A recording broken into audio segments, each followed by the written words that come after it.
vote is actually like you can't do that. And you want to try doing. Okay, I'm happy.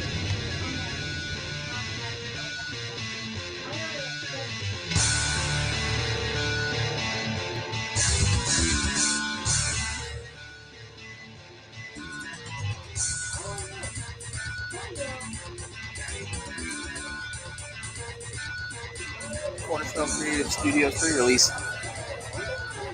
Hi, I'm Ryan Palmer, Cornerstone Creative Studios. We're doing our pre-release Bangor Comic and Toy Convention.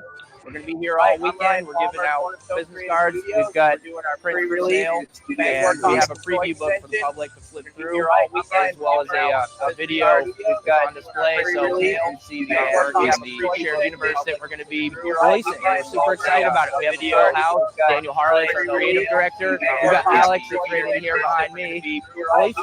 Super excited about it. And we came with Paris Cullins, creative director. We've got Alex, that's right in here behind me. Don't let me tell you there's no such thing. Super excited to be here. We love Daniel Harless, creative director. We've got Alex, that's right in here behind me.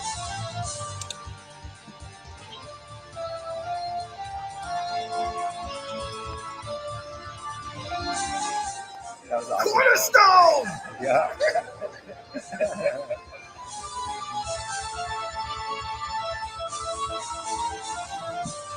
Oh, I got double zero.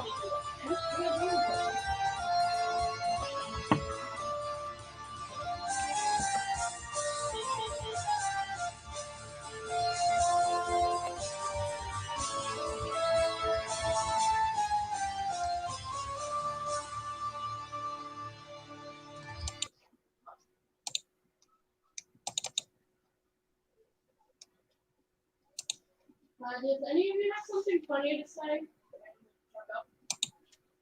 Does anyone have anything?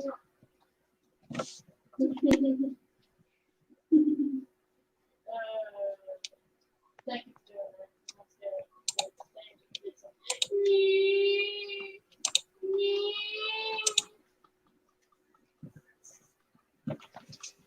Oh, cool. I'm buying nuts. I like it. Yeah.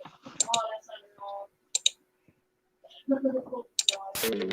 FOR agents apprehended 8 people today following the investigation of an event anomaly. The responsible party has been held at the FOR U.S. compound for questioning. Inside sources say they claim to be divine appointed heroes sent by angels to prevent the apocalypse that they witness 500 years from now. 500 years from now, in the year 2525. Hope they throw away the key on this group from Crazy Town.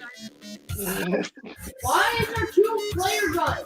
Ultra Ghost reporting. 2 player guns. Name's Dick. I'm AI. What's your malfunction, chump?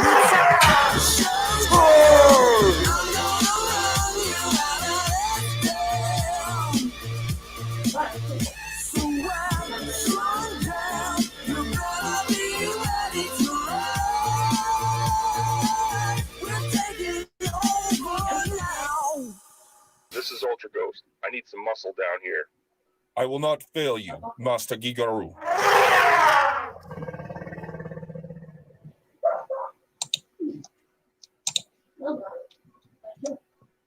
I don't like this.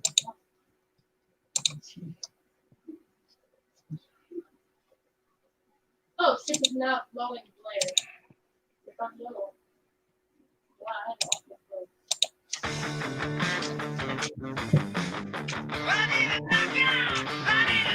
All right, everybody, ready for the Inexorable WordNerd and Paris Cullins? All right, let's do this. Come on.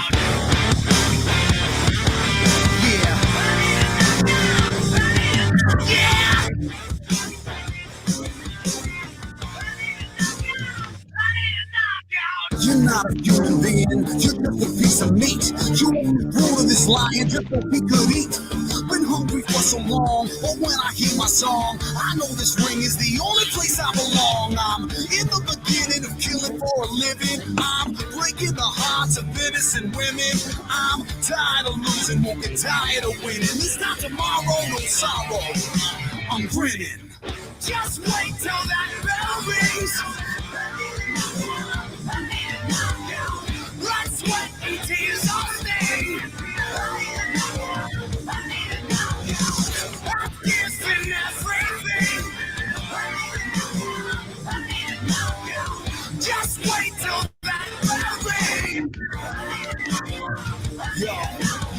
I'm tearing down this wall, you're just a brick in it. Turned all the others to rubble, I'm here to finish it. Been locked up in this cage, don't know a life without it. But when I break out and shake up, you know you'll hear about it. In the beginning, had no interest in winning, just a fist to the face and permission for sinning. But now I see what you got, the everything you've been bringing, and I'm beginning to think winning is what I've been craving. And I'm misbehaving, I'm on the straight and narrow, shooting through to your car, cause I'm a bow and arrow. I got a full quiver, I will deliver, block out the whole sky with my hair trigger. Just wait till that bell rings. Blood, sweat, and tears on me. I'm kissing everything. Just wait till that bell rings. Like a man on a mission, a god with a vision. Going into this question, I had a business decision. I'm on the kick of a storm, hurricane without warn. While your vision is blurring, keep worrying worse than before. Just wait till that bell rings. Let's wait till peace on me. I'm kissing everything. Just wait till that bell rings.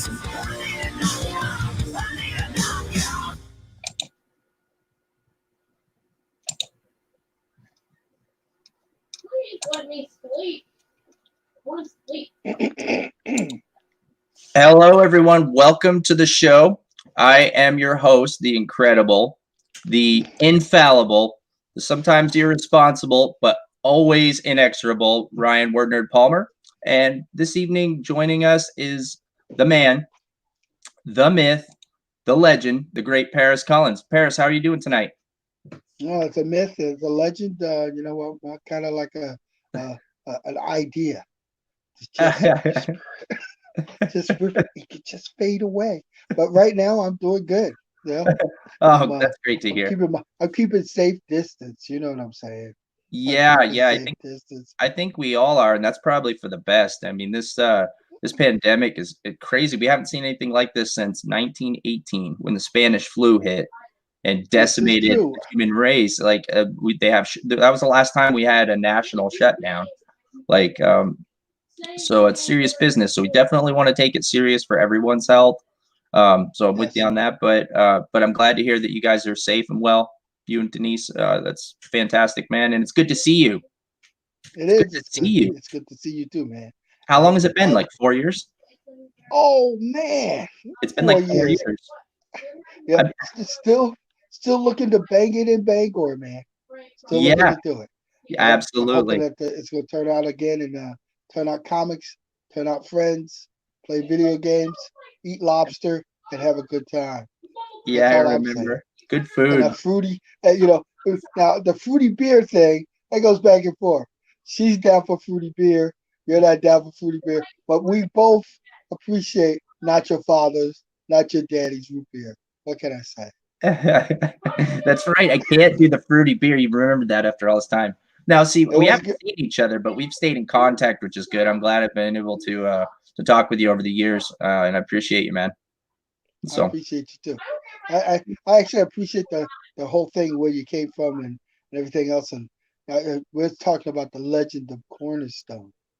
Yeah, the legend of Cornerstone. We've been working for many years. We've got a dump truck load of comic books approved for production. Like we're gonna break the bank trying to get all these books in print, but we're gonna do it. It's a mountain that I would love to climb.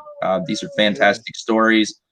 Jesse's a very creative man. You know, you've met him. Well, I mean, you're a studio member as well. Some people don't know that. I mean, you worked over at DC and you have an amazing career. I don't think Comic Book Database is up anymore. I think they sold it and then it got taken down, because that's the best place to go to. Yeah, you used to be able to go. I remember, I can't tell you how many times I told people, I was like, man, you got to see this guy's career. Go to Comic Book Database and look it up, and you can see everything listed, all the credits. Yeah, that's done. There's no more of that. So I think it's more important than ever that we appreciate our legends, our people. You know, I don't I don't put that term out loosely. Our legends, people who've built the foundation of the comic book industry, and people who were there when comics were comics, you know, when they were building that groundwork and building those stories up to the legacy that we know today. So we need to appreciate that, because there isn't going to be comic book database anymore for us to be able to look up those things. And over time, you know, if we don't remember those things, remember where it came from, then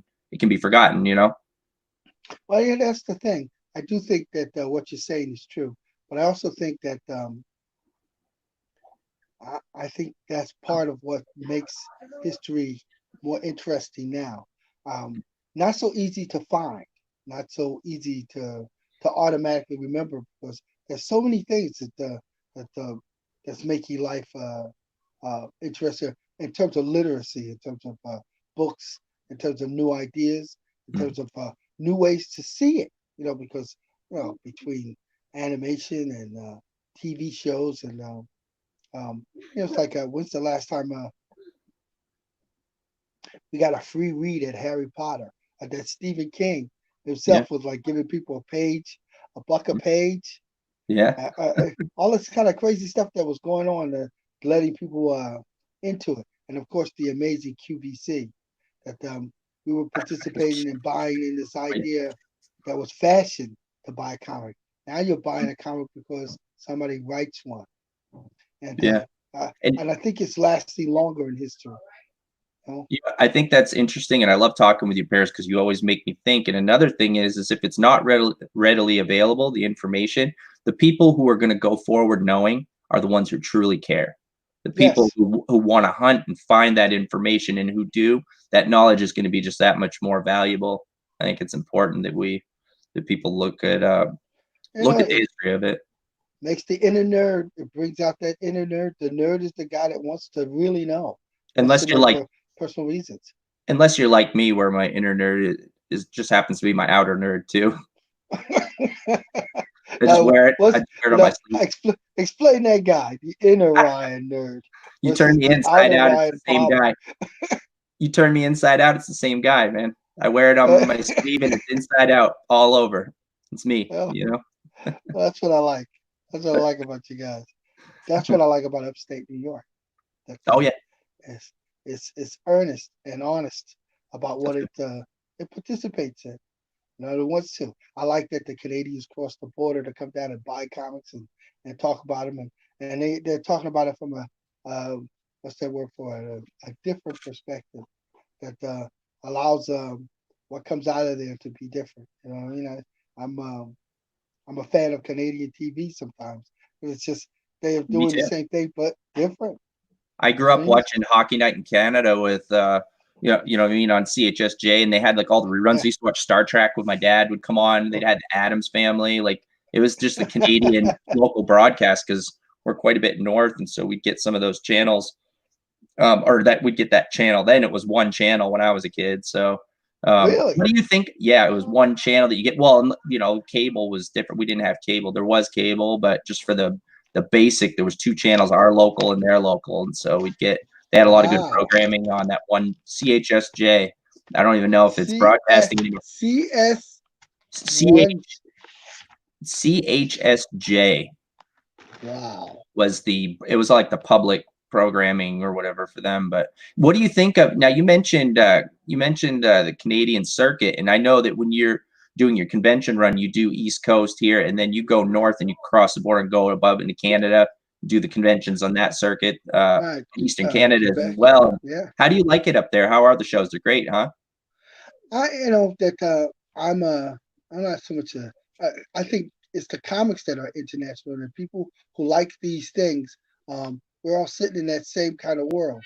You know, that there's nobody who doesn't like a little wrestling. There's nobody who doesn't like a little what they call old TV drama. You know, and so they get those things you're saying when you go up there too. They enjoy that, to get a little bit of everything of as far as entertainment goes. Exactly. You know, oh, go ahead. That monster car rallies and Yeah. And the Ice Follies, which I saw Power. I saw cover. What's he called? He-Man and the Ring of Power, or in the Ice Follies, and it was funny, but yet so interesting and pure. It is straightforward play. Just It is. rolling around. They take it at face value. They don't ask any questions. They just take it. That's great. Exactly, and the kids love it, and you're cheering with them and having a ball. It's good stuff. We saw a couple Monster Jams. My little guy, my middle age son, was big into Monster Jam. Loved Gravedigger. Loved Bigfoot. I loved them all. We went to Monster Jam a couple times downstate, and I went just because we wanted to take him because he was so into it, and I ended up leaving having a good time. So I had a good time too, just going. So, yep. And I wasn't even expecting to go to Monster Truck. Motorsports were never my thing, but we went. It was a good time.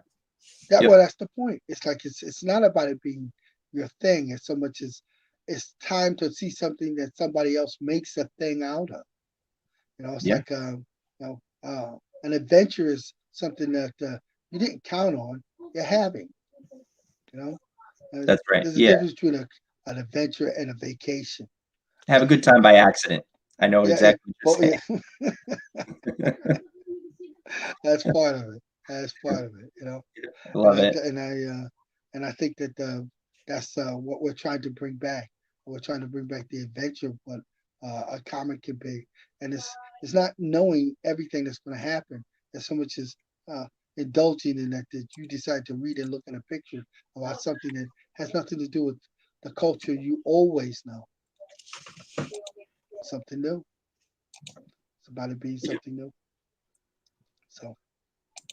Absolutely. Hey, I'm sure that everybody is dying to know what's going on with Paris Cullins now. Now, for those of you that don't know, Paris Cullins has an amazing career, in my opinion. You don't mind if I gush for you, do you, Paris? You do gush. Okay, I'm going to gush Please away. Gush. I'm going to gush away. I'm gushing. Everybody back up. Oh, everybody back up a little bit. That's right.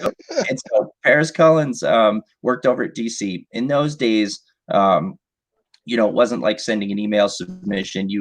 I remember you telling me this straight from the horse's mouth. You would draw and then you would put it in an envelope and mail it off to DC. And then you'd wait by the rotary phone for them to give you a call.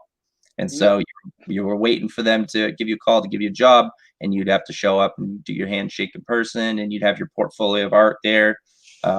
These weren't prints or copies of anything. It was hand-drawn art that you brought in, and you'd get your job. And so you got your job there, and you worked at DC, eventually doing Justice League covers. You did the Trinity. You did, Batman, Superman, Wonder Woman, a definitive run on Wonder Woman that I'd like to talk about later after I get done gushing about your career. And so there you did Forever People. It was written by Grant Morrison. You did Jack Kirby's New Gods. Forever People was done by J.M. DeMatteis. He was the one who wrote it? Yep. But it was created by Grant Morrison, though, right? No. Because he was credited. They had that come later because Karen Berger had established a long ongoing history of writing for whether it was Piranha Press or Swamp Thing or any of that kind of stuff, that he created that relationship with Grant Morrison after the fact. What's his name?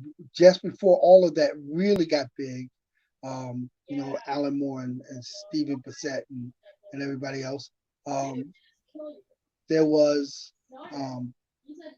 Jim DeMatteis re-accounting Forever People, and in effect, he was using the Big Chill as the inspiration for the idea. Oh, I see. I must have mixed there because I went on and did my research, and I saw that Forever People, that Grant Morrison did work on that title, but it must have been a different run. He must not have been on the same run as you. Okay. So that was the part I missed, because I know he was credited as doing some work on that project as well. So, he did a great job, and from that came, of course, Young Justice and a whole bunch of other things that was I would call Grant Morris stimulated. That's great. He had a style that kind of stimulated everything else. Well, geez, Paris, I already said I missed. You don't have to rub it in,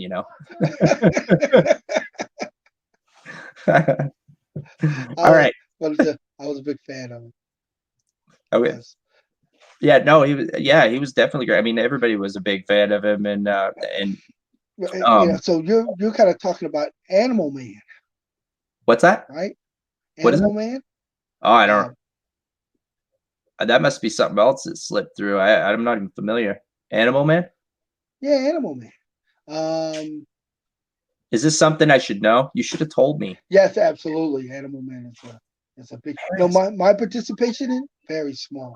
Yeah. I just did a fill in, But the Animal Man it bowled everybody over. We called it the British Invasion. You had Alan Moore, Grant Morrison. What's the last the guy that I really like? Brian Boland in terms of art.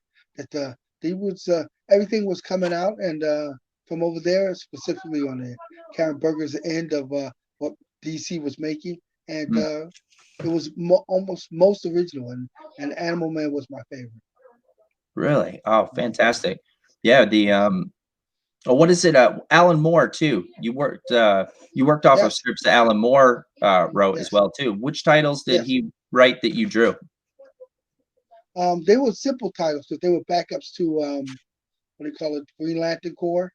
Yeah. So they were back alien stories and stuff like that. Sometimes they were help to stuff Dave Gibbons was doing with Green Lantern Corps, and sometimes it was stuff that was related to his what's the word for it?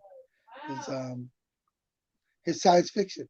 The stories that were just basically science fiction oriented stuff for DC. Oh, yeah. And that was not superhero necessarily related. I know I did something that had to do with this a superhero Swamp Thing story, but my participation in it was more to the side because they had already made up their mind that they were going to do all the stuff with Swamp Thing, and I was more in the presentation of creating commercial material, what they call style guide work for it and everything. Oh, yeah. But it was good. It was really good. I enjoyed every day that coming in, you found something to do. There was a thing that somebody kept drawing the sweet potatoes that are on Swamp Thing, that they'd be in the wrong place. And I'd have the job of re-putting the sweet potatoes back in the right place. What does that mean? Hard to explain. Sweet potatoes hanging off of Swamp Thing, and they're not hanging off of them the right way. That's all I can say. So you're hanging off of them in the wrong way. I can only imagine what kind of stuff you guys were sending to each other over there to get a laugh.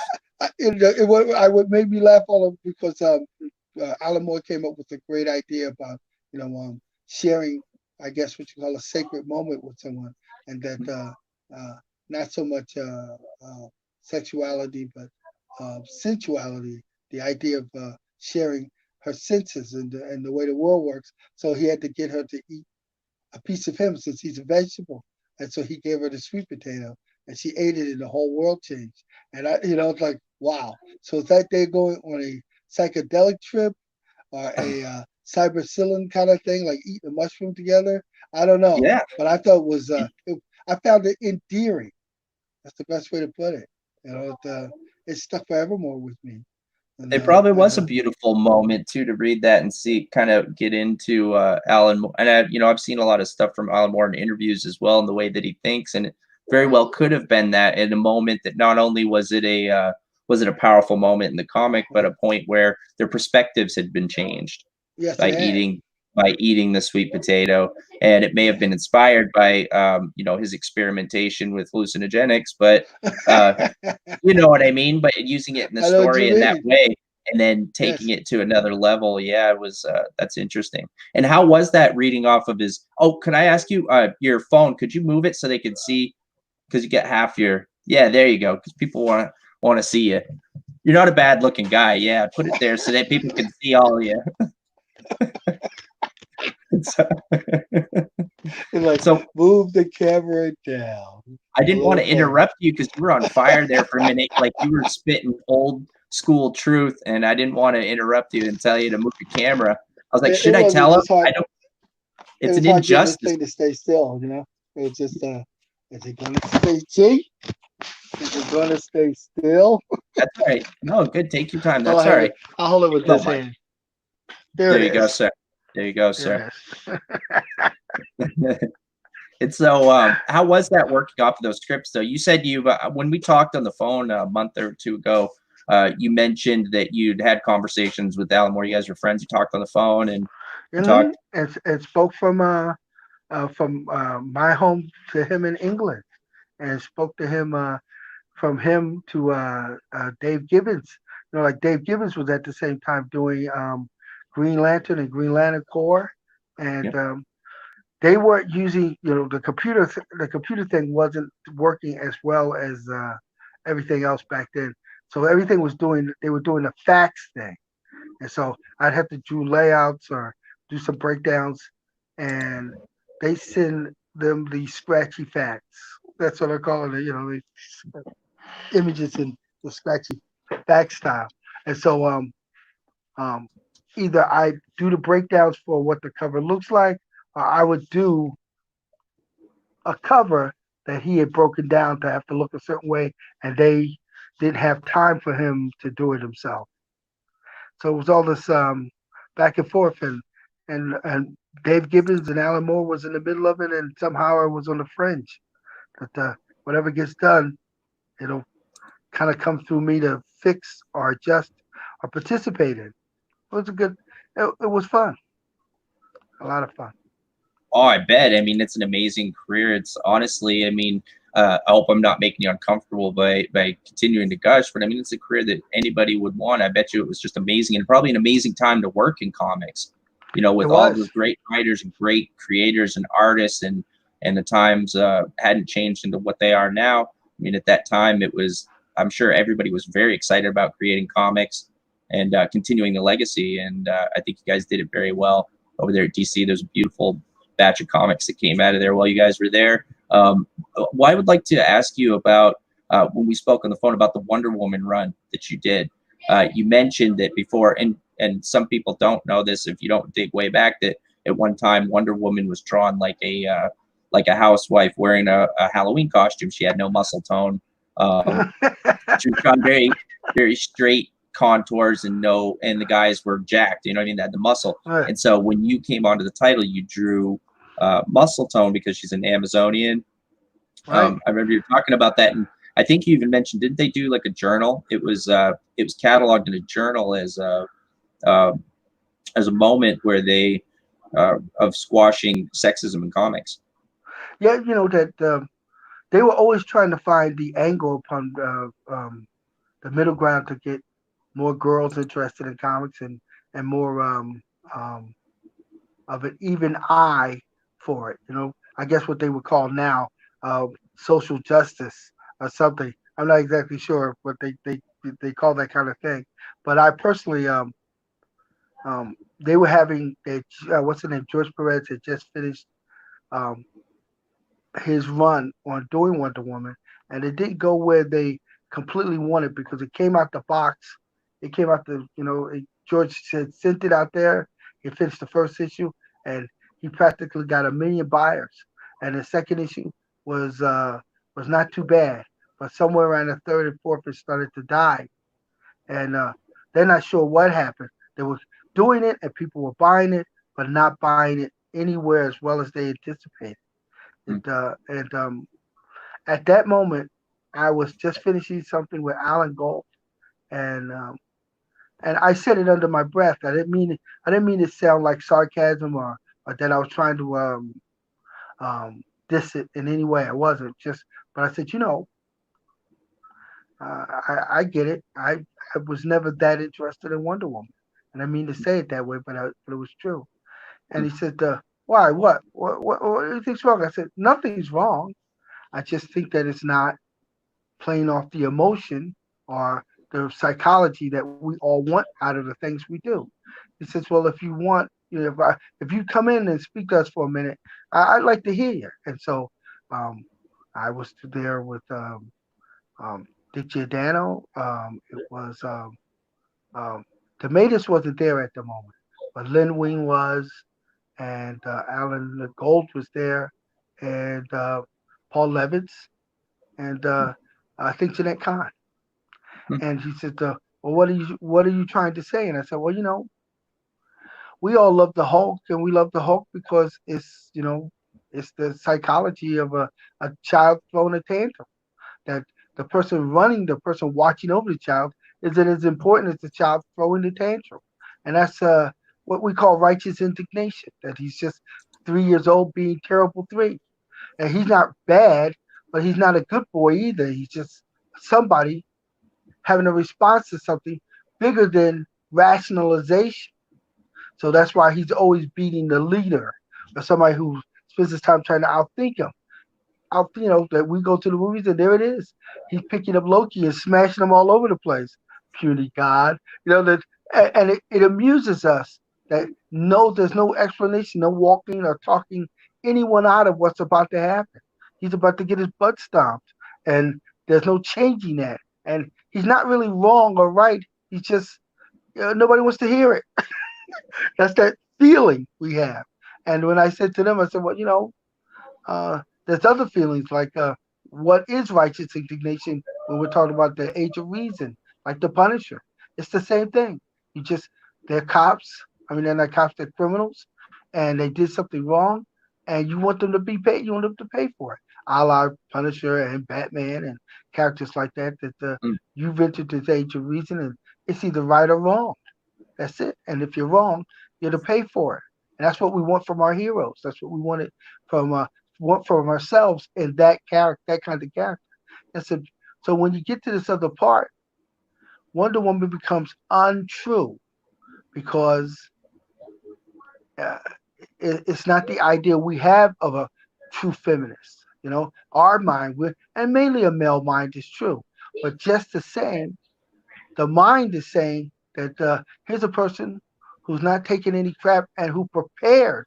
Her whole life is preparation to deal with the evil that people dish out, and primarily male.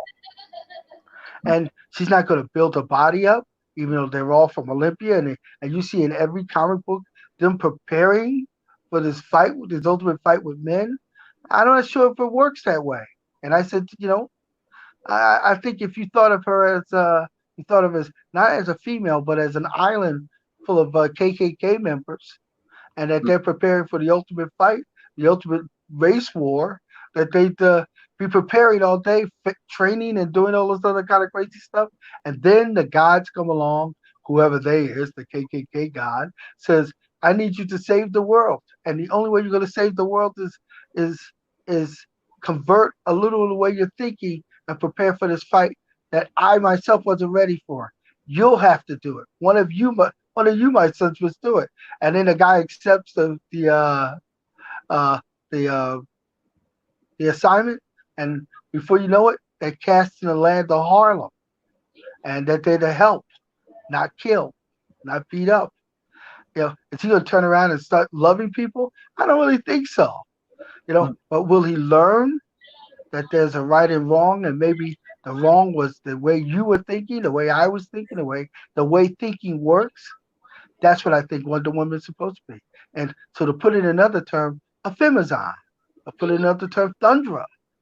Thundra meets the thing, and her whole world is changed because men aren't what she thinks they are. And even if other men are, Benjamin J. Grimm is not. And she falls in love with him and falls in love with making the world a little better, because the rules are not the ones you have, but the ones you make. And why can't you make it better versus make it bad? And beautiful. Yeah, they did a good job. They didn't know which way to go after that, because all it was a suggestion for me. So when I started doing the comic book, he already had a track. J.M. DeMatteis already had a track and a place that he was going. So the only thing I could do was change some of the imagery, which is I started giving her muscles. I started with the idea that you're looking at her, but you're looking at her like you look at Arnold. You're still going to look at her legs, and you're still going to admire her figure, but it's a figure that she actually worked on to have, no different than Batman, except, it comes from a different source. There's no changing. And actually, they told you over and over again, she spent the time training to be this paragon of of physical work. It's not just magic where she gets to pick up a jet plane and throw it. That's part of it, but the other part of it is that she spent her life picking up even heavier objects to be stronger, to be more accurate, to be a warrior. You know, with a technique. What technique that is, I'm not quite sure, but I know that it's like a Greek style of fighting with a short sword and a shield, and learning to put that into the story became more interesting. And so when I started doing it, it went in different directions, but none of the ones that I had in mind because he hadn't finished going the cycle he was going. But they did go there before I left, which is they put Artemis in it because they realized they couldn't make Wonder Woman the character that they wanted, which is this absolutely man hating and ultimately even killing men who she thought had to be removed. And that was what I thought was most amazing is the minute they got Artemis going, they sold millions of copies. And then for whatever reason, I wasn't there then, they took her out. Now they did. She had to, what was his name that was drawing that at the time? I want to say Greg Costello, but I don't think it was Greg Costello. And that's beautiful, Paris. I want to say too to everybody that's listening and anybody who catches the playback is that, I mean, bravo. Honestly, like they asked you your opinion and you went in there as an artist. You're not even scripting the comic book. You're going in there as an artist and giving them this intellectual reasoning behind your story. You could see that you care about it. And that's something that a lot of times I've noticed has been absent in mainstream comics today is people caring about those characters, staying true to the essence of the character, but also be willing to make intelligent innovations so you can sell books, give the fans something different without butchering the title, so to speak. I mean, you gave them those reasons were all completely relevant. You could see that it wasn't just it's not just a whim that you decided to do that. There was a lot of thought put into it. You knew the character very well. You cared about the stories that came before it, and you wanted to continue that legacy. And that's a beautiful thing. And it changed Wonder Woman for us forever. Now, instead of the design that we have, it changed the design and changed the mindset of people creating even afterwards. It probably inspired many runs of Wonder Woman after that throughout the 80s and 90s. Yeah, I don't know if it really did that, but I tell you this, when they made the movie, I cried because they got as far as I'm concerned, they got the point, not my point, but the point, which is immediately they said, oh no, your challenge is to save mankind. Your challenge is to save mankind. I know they just left out the hating mankind out of it, that they're going to do whatever they're going to do. They are hiding. They are on this island. They're doing whatever it is they're doing. But they've been given a job, and that ultimately she had to send the young one who wasn't seeing the world the way everybody else was seeing it. She was just seeing the world being raised by her own and seeing that there's a way to live your life and enjoy your life, but ultimately defend what life is, what's important about life. And she went there and fought and kicked ass. I loved it, the way it went. And then she meets Chris Pine, Trevor, Steve Trevor, and he says the most important thing, which is, I don't know about which is right or wrong. I'm here to do this. And I don't know whether somebody deserves it or not. I think I just want to make sure it's right as far as my eyes are concerned, that things are done right, that something is done right. I'm not doing it for them to be right. I'm doing it because I want right. And he's willing to die for that. He's willing to die for love. And she herself was changed by that. And that was easily seen in the movie and easily impressed. I was easily impressed. It was everything I wanted from it. And yet it was different from the thing that I said. It did go in a different direction. I went to some big comic book symposium or something at I think it was a New York Comic Con. And they were trying to explain away Wonder Woman and that whole thing again. And how everybody took a shot at making a new modernized Wonder Woman and failing. And their excuse to it was that it was all men and that men didn't have the right point of view and everything. And I had my my significant other with me, and she was looking and she didn't know whether to agree with it or not agree with it. She was just kind of enjoying the symposium itself. But I couldn't quite take what was coming out of it because it was kind of like, yeah, we're bad, we're men, and we got the wrong idea, and we'll never have the right idea, and that's just the reason why the books never sold, and so on and so forth. And I was stuck. I had to raise my hand, and the guy looked up. He says, "What?" And I said, "Well, I'd like to say something, but I don't know whether I have the right to say something." He says, "Well, who are you?" And I said, "I used to do Wonder Woman, but I don't think that this is really what was the point." He said, "Well, come on up," and he asked me up, and I looked at them and I said, "Well, let's start with this. Let's start with something honest. How many?" And it was like maybe 200 people. Really was about 200 women in chairs looking at it. And I said, "Well, how many of you have actually read a Wonder Woman comic?"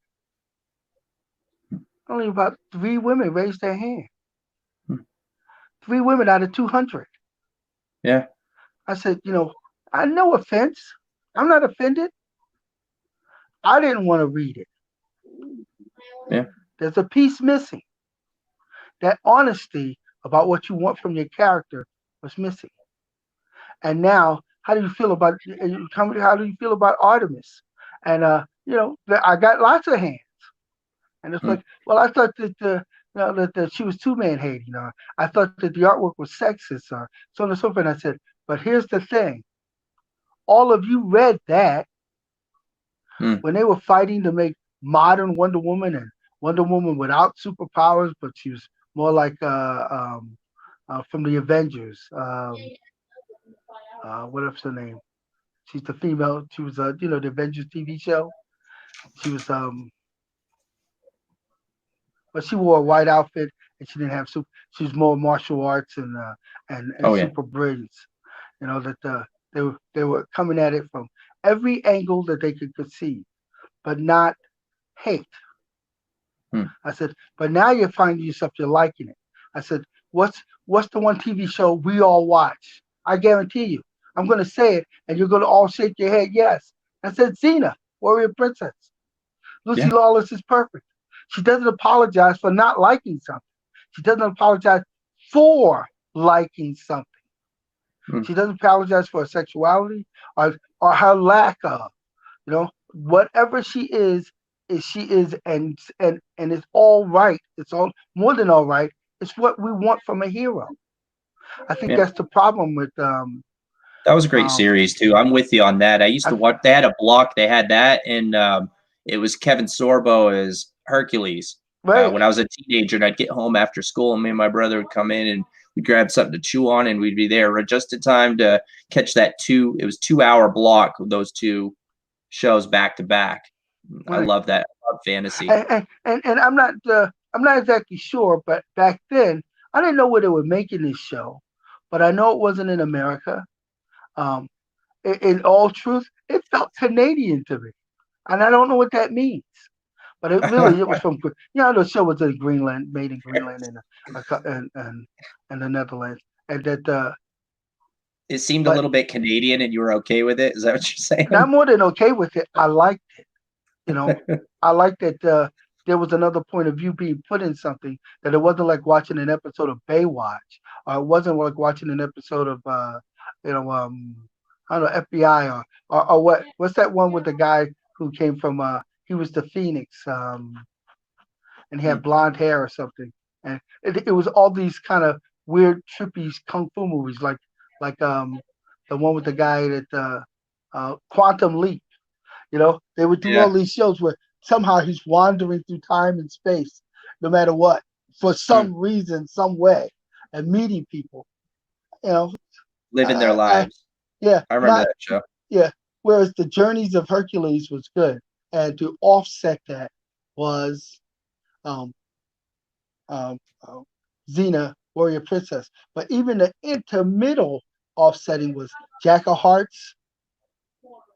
It was the guy that was the main character for what is it called? The Living Dead, not the Living Dead, the Evil Dead. Oh yeah, I know what you're talking about. Bruce Campbell. Bruce Yeah, Campbell did a show absolutely. called Bruce The Jack. Campbell, he did Evil Dead. Yep. Right, and they did a show called The Jack of Hearts. And they also did some other show that was really good it was The Evil Dead, and as a TV show, and it was great. It was great. Hey, Finding thanks, another. Dan.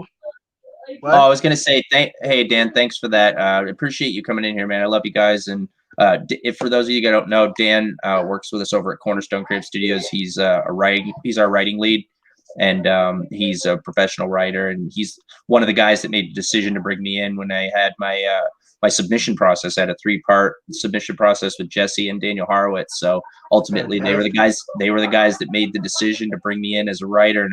And that at that time, I'm not even sure if we had any finished scripts in the books. We just had designs for characters. And then when they brought me in, we all kind of got together and it was like, let's start doing some scripting. What if we do this? And we just started building, just like you said, but with all original content. Now here we have 11 titles, each with 4-issue arcs. We've got 40 comic books in the Cornerstone Creative Studios universe now that we built over 5 years together. Worked together, collaborated too as well. All of our guys, not just Dan and I and Jesse. I mean, there are other guys too, like Andrew Lucas and Ronnie, Veronica Massey as well. Alex Schnee writes for us too, and then we've got a bunch of talent. Everybody's talented over there. Tell them about the titles, because I really was interested. That, like Mammoth Monk and the other characters who bringing about. They were great characters. Oh, fantastic. Yeah, these are built in passion. You know what I mean? And that's why I'm impressed when you're talking about these characters that you worked on at DC the way you did, because that's the passion that you need to have to create a good story. You need to care, and you need to have complicated thought processes about it. You need to love it and take it from different angles and contemplate the characters' motives and contemplate their desires and their passions.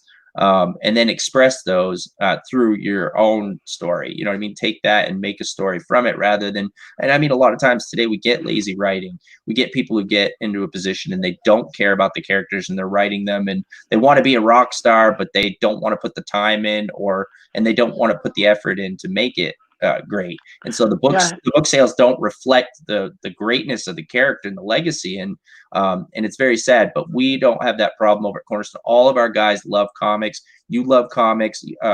Dan loves comics. Jesse loves comics. All of our guys love comics. Jesse has a crazy collection and he sold a bunch off, but he posted online when this pandemic hit, unfortunately, went to his long boxes, like his Pride and Joy, everything signed. I mean, he's got all of he's got a Bernie Whiteson signed Swamp Thing too. He's got he's got like all the good stuff signed. He posted up a list. I shit you not, it's as long as my arm. And that's not an over exaggeration. The Facebook post of comics that are signed. He went to shows and got the signatures of all these books. He got Rob Liefeld on X-Force original series 1 through 4. He got multiple copies of them too. He had Joe Quesada. He had Capullo. He had Neil Adams. He had anybody's. I don't even know where. It'd be a shorter list if I just named who he didn't have a signed definitive comic book from. Unbelievable collection. He loves comics and he loves them genuinely. And like I was talking about the comic industry nowadays, he hasn't been collecting of the last 10 years. The stories start coming out and it doesn't feel the same. And it's not because he's outgrown, because he still has that passion for comics. He does it every day. It's life. He lives it. He breathes it. It's because the market has just taken that turn. And so our goal is to create a universe with that passion. And we want to do comics right. We want to do comics right. Like you did. You do comics right. I can tell by the way that you talk about it. You care about what you're doing. And that translates to the reader. If you care about it, the person reading it is going to care about it. That's how it happens, I think. Yep. If the passion's not there, they're going to know. People aren't stupid. And that's something Dan taught me too. When I started, people aren't stupid. You're not going to pull one over on them. You're not going to slip a lazy story into them and expect them to buy it and accept it. Dan taught me when I started writing the best piece of advice, and it's probably the most hilarious piece of advice, is he told me, he's like, don't assume people are stupid. And at first I laughed and I was like, what does that mean? And then I thought about it after, and then I was like, you know what? He's right. When I'm writing, I'm over descriptive because I'm worried that the reader's not going to get it, Right. get things. So I'm over descriptive and I'm watering down my story with it. Whereas I just need to realize that that they're going to understand it just the way that I wrote it. It's going to be fine. Go forward with the story and they'll get it. And he was right. And that helped my writing tremendously. When I was starting out, I was very new. He taught me scripting as well. I was a novelist. Then I wrote I self-published a novel, and Dan taught me how to script, gave me examples, and worked with me. So, yeah. But yeah. I totally believe that. That no matter what happens, one should have a point to the reason why they're writing. I don't think like you're telling them a lesson like look both ways before you cross the street. It's not a moral. It's not a ethical ending. It's just this is how I think this character feels. This is the way the world feels like it works, or that it doesn't have. It has a point. I remember when I was young, I had a big problem with the X-Men. Not at the beginning, not in the middle. I thought they were great stories, no matter whether we're talking about Claremont and John Byrne or Lynn Wein at the beginning with I'm always saying this guy's name, Dave Cockrum and everything else. That they had different edges and they were doing it for almost different reasons. And then when Claremont came along, it started to get a little on the dark side. But John Byrne had this new look that was kind of like Jack Kirby meets Neil Adams, and it was really good, Sid Meadish, so to speak. And the work was great, and it also had that edge, that dark edge, but also that idea. There was still the youth of being a teenager in it and everything else. And to me, it had that one edge that I always thought, where is this moment that you want to be this guy? That in the end, I respect Wolverine enough to want to be Wolverine. I respect Cyclops enough to want to be one. And who doesn't want to be the Angel? And who doesn't want to be, Jean Grey? Or any of the other characters in some way? Who doesn't want to be Storm in some way? But once it started into, now somebody gets psychically raped, and this person is psychically abused, and this person, hurt too many people and never look at the world the same again. It's just going on and on in this kind of weird abusive understanding. And someone said to me once, he says, well, what do you think? I said, well, no matter what, thing has edges. And you're trying to tell me, are trying to tell me, he's a dirty, rotten mutant. That's all the world thinks? You mean that there isn't a set of people, because Elvis shows up, and there's all these people are true fans of Elvis. 10 to 100 women who would love to have Elvis's baby. What Bible belter would see the angel and not want to have the angel's baby? And if you're a goth person, what person wouldn't want to go out with Nightcrawler? And if you're you just clearly like the idea of making someone with superpowers. All these women chasing Elvis around, then there's people chasing Cyclops and mutants around. The idea of saying, and they say it over and over again, what people are they? They are homo superior. Yeah, imagine if you had powers, you would be a superstar instantly. I mean, you would, compared to normal people. That's what when we idolize rock stars, or we idolize great writers, painters, or artists. It's kind of the same thing. Something that we can't do that we appreciate. Somebody else who can do that is championed, so to speak. And I wanted to Wiggle came in to watch, and he put a question up, and I didn't want it to get buried. He wanted to ask you what it's like working with Jack Kirby. He was over at DC when you were working there, right? He'd left Marvel at that point. He was over there. Not exactly. This one was really weird. First, meeting Jack Kirby, I never absolutely met him. I met him at a convention, and he was right there, and my wife drugged me over to his chair going, "That's Jack Kirby. You got to have something to say to Jack Kirby." And actually, I spent 5 minutes talking to his wife, and she talked about how much as he liked to work, and getting him to stop working was almost impossible, and that they wouldn't have had their kid Josh and Neil if it wasn't for the fact that she caught him going to the bathroom. That he just would go to work, and getting him out of that room was almost impossible. But what she also said, which was the thing, was that this is the life they both chose, and that they would have never did anything to change different. But he says, "Well, you gonna go over there and ask him to sign something?" No. Are you gonna tell him? I said, "What can I tell him other than he's my hero and he's done everything that I ever thought was important? He is my hero."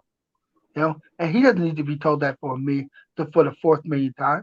I went over there and I did say something of a Ken, but shaking his hand was more than enough, and I never looked back again. But he had started doing something for DC called the Superpowers, where they made games and toys. There's a TV show, and all this other stuff came from it. But my love right there at that time was Captain Victory and a bunch of other things that he did for a company called Pacific, and he did Big Masai and all these kind of very strange comic books that I really liked. Justice. There's no justice without sacrifice. That was quite amazing for me.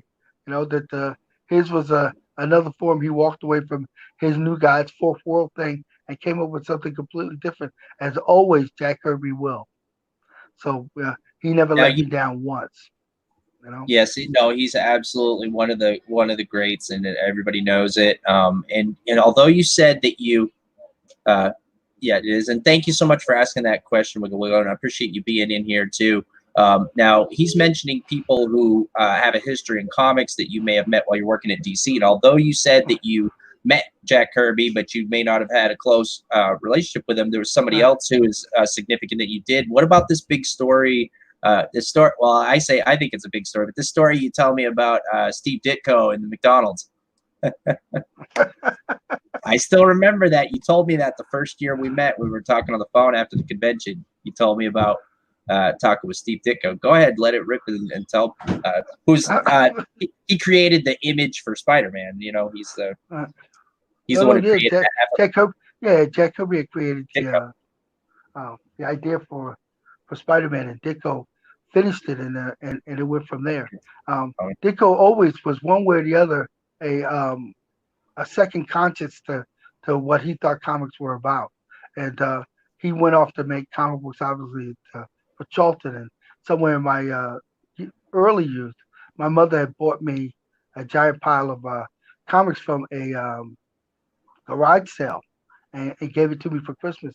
She didn't have a lot of money, but the comics were for sale, and I got a complete collection of Blue Beetle, and I was in love with them, which was really kind of interesting because in the end, I started working for DC, and somehow found myself doing the Blue Beetle, and I was in the middle of Blue Beetle, the third episode, the third issue, and I was in McDonald's 3 o'clock in the morning, 2 to 3 o'clock in the morning, and guys looking over my shoulder going, I know that guy. This is pretty good work.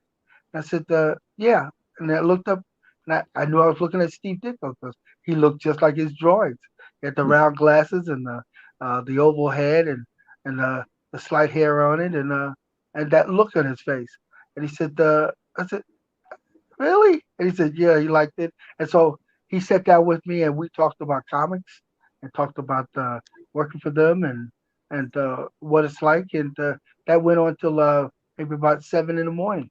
Where I finally got to ask the one question I thought was important, which was, I heard that Jack and a couple other guys got together and wanted to make a union for comics and for people to, for them to get royalties and a way for them to get paid for the product that they made.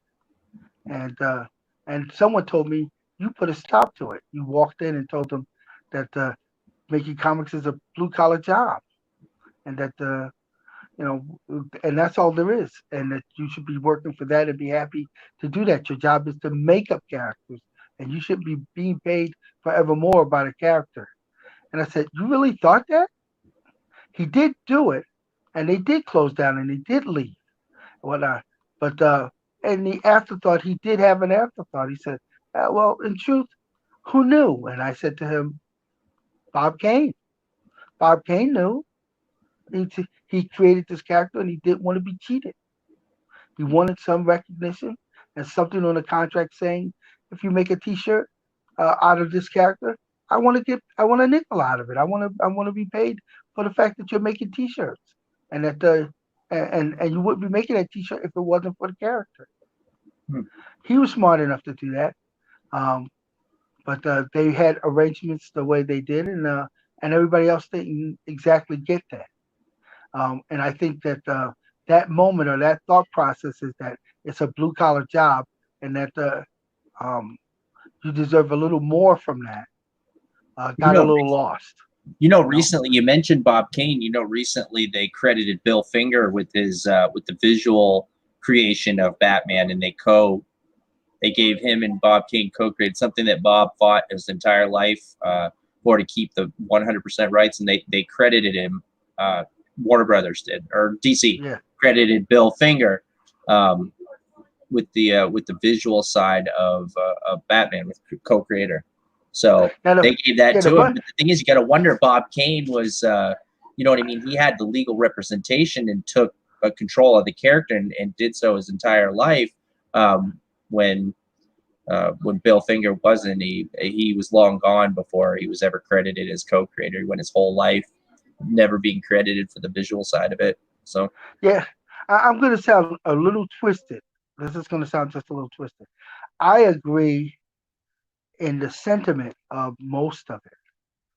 What I don't exactly agree with is Bill Finger was an assistant in terms of the idea. He was around and he offered other ideas. Everyone agrees that he helped create the Joker if he didn't create the Joker himself. They all agree to that. They argue over whether he actually the one responsible for Batman or not. I think sometimes when you're in a room and you're talking to a bunch of people, they say something. But in comparison, explaining how I'm more on Bob Kane's side than Bill Finger's side is Bill Cosby. Bill Cosby created, Fat Albert. All that other stuff aside that they're arguing about now about his life and all that other stuff, that's got nothing to do with what we're talking about now. What we're talking about is that a man sat somewhere and thought about a bunch of guys being in a junkyard, and that the adventures they had living in this junkyard and playing with each other and what they considered lessons in life. He didn't make Weird Harold. Weird Harold is real for him. The two characters of Bill and the guy with the raincoat on, his little brother, were real characters for him. Rudy was a real character for him. And so that in his own way, he took what was them and made these characters Fat Albert and their gang. He doesn't actually owe them for a reflection of something that happened to him. He was there.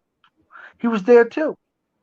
That's like saying, that I got to pay every guy that was at the Little Bighorn, or that we were all at the what do they call it, the Alamo, and that I owe you because I spoke about you being in the basement of the Alamo, which there wasn't one, but still the idea.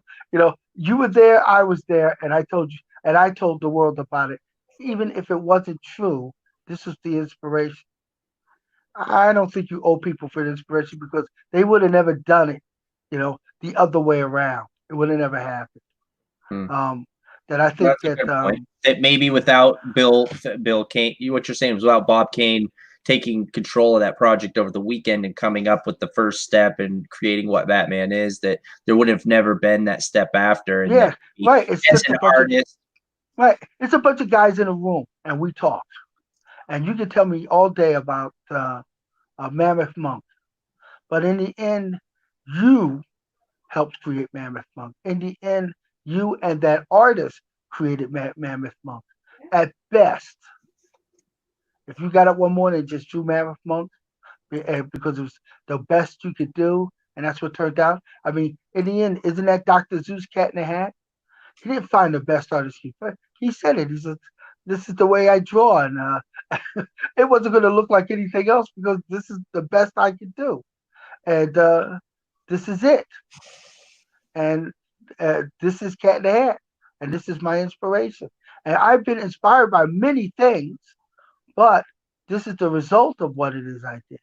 Do I think that always one man did it? No, not at all. You spoke with the other artists, and that you came up with Mammoth Monk with them.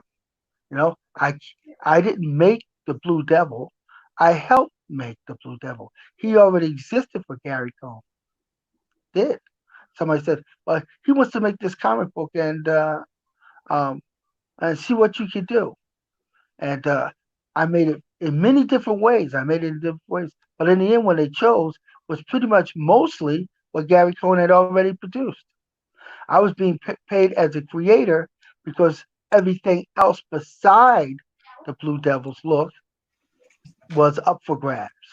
You know, I made Norm and Sharon and the little boy and other characters in the story and other villains, Neberos. I can claim those things. I can claim that I participated fully in it. But if you say, well, you know, who made the Joker? Bill Finger made the Joker. Who made the Blue Devil in terms of a look? I have to say Gary. I'm copying something that Gary made. And I was originally when I drew him, he had a big giant white mane and he was rather kabuki like.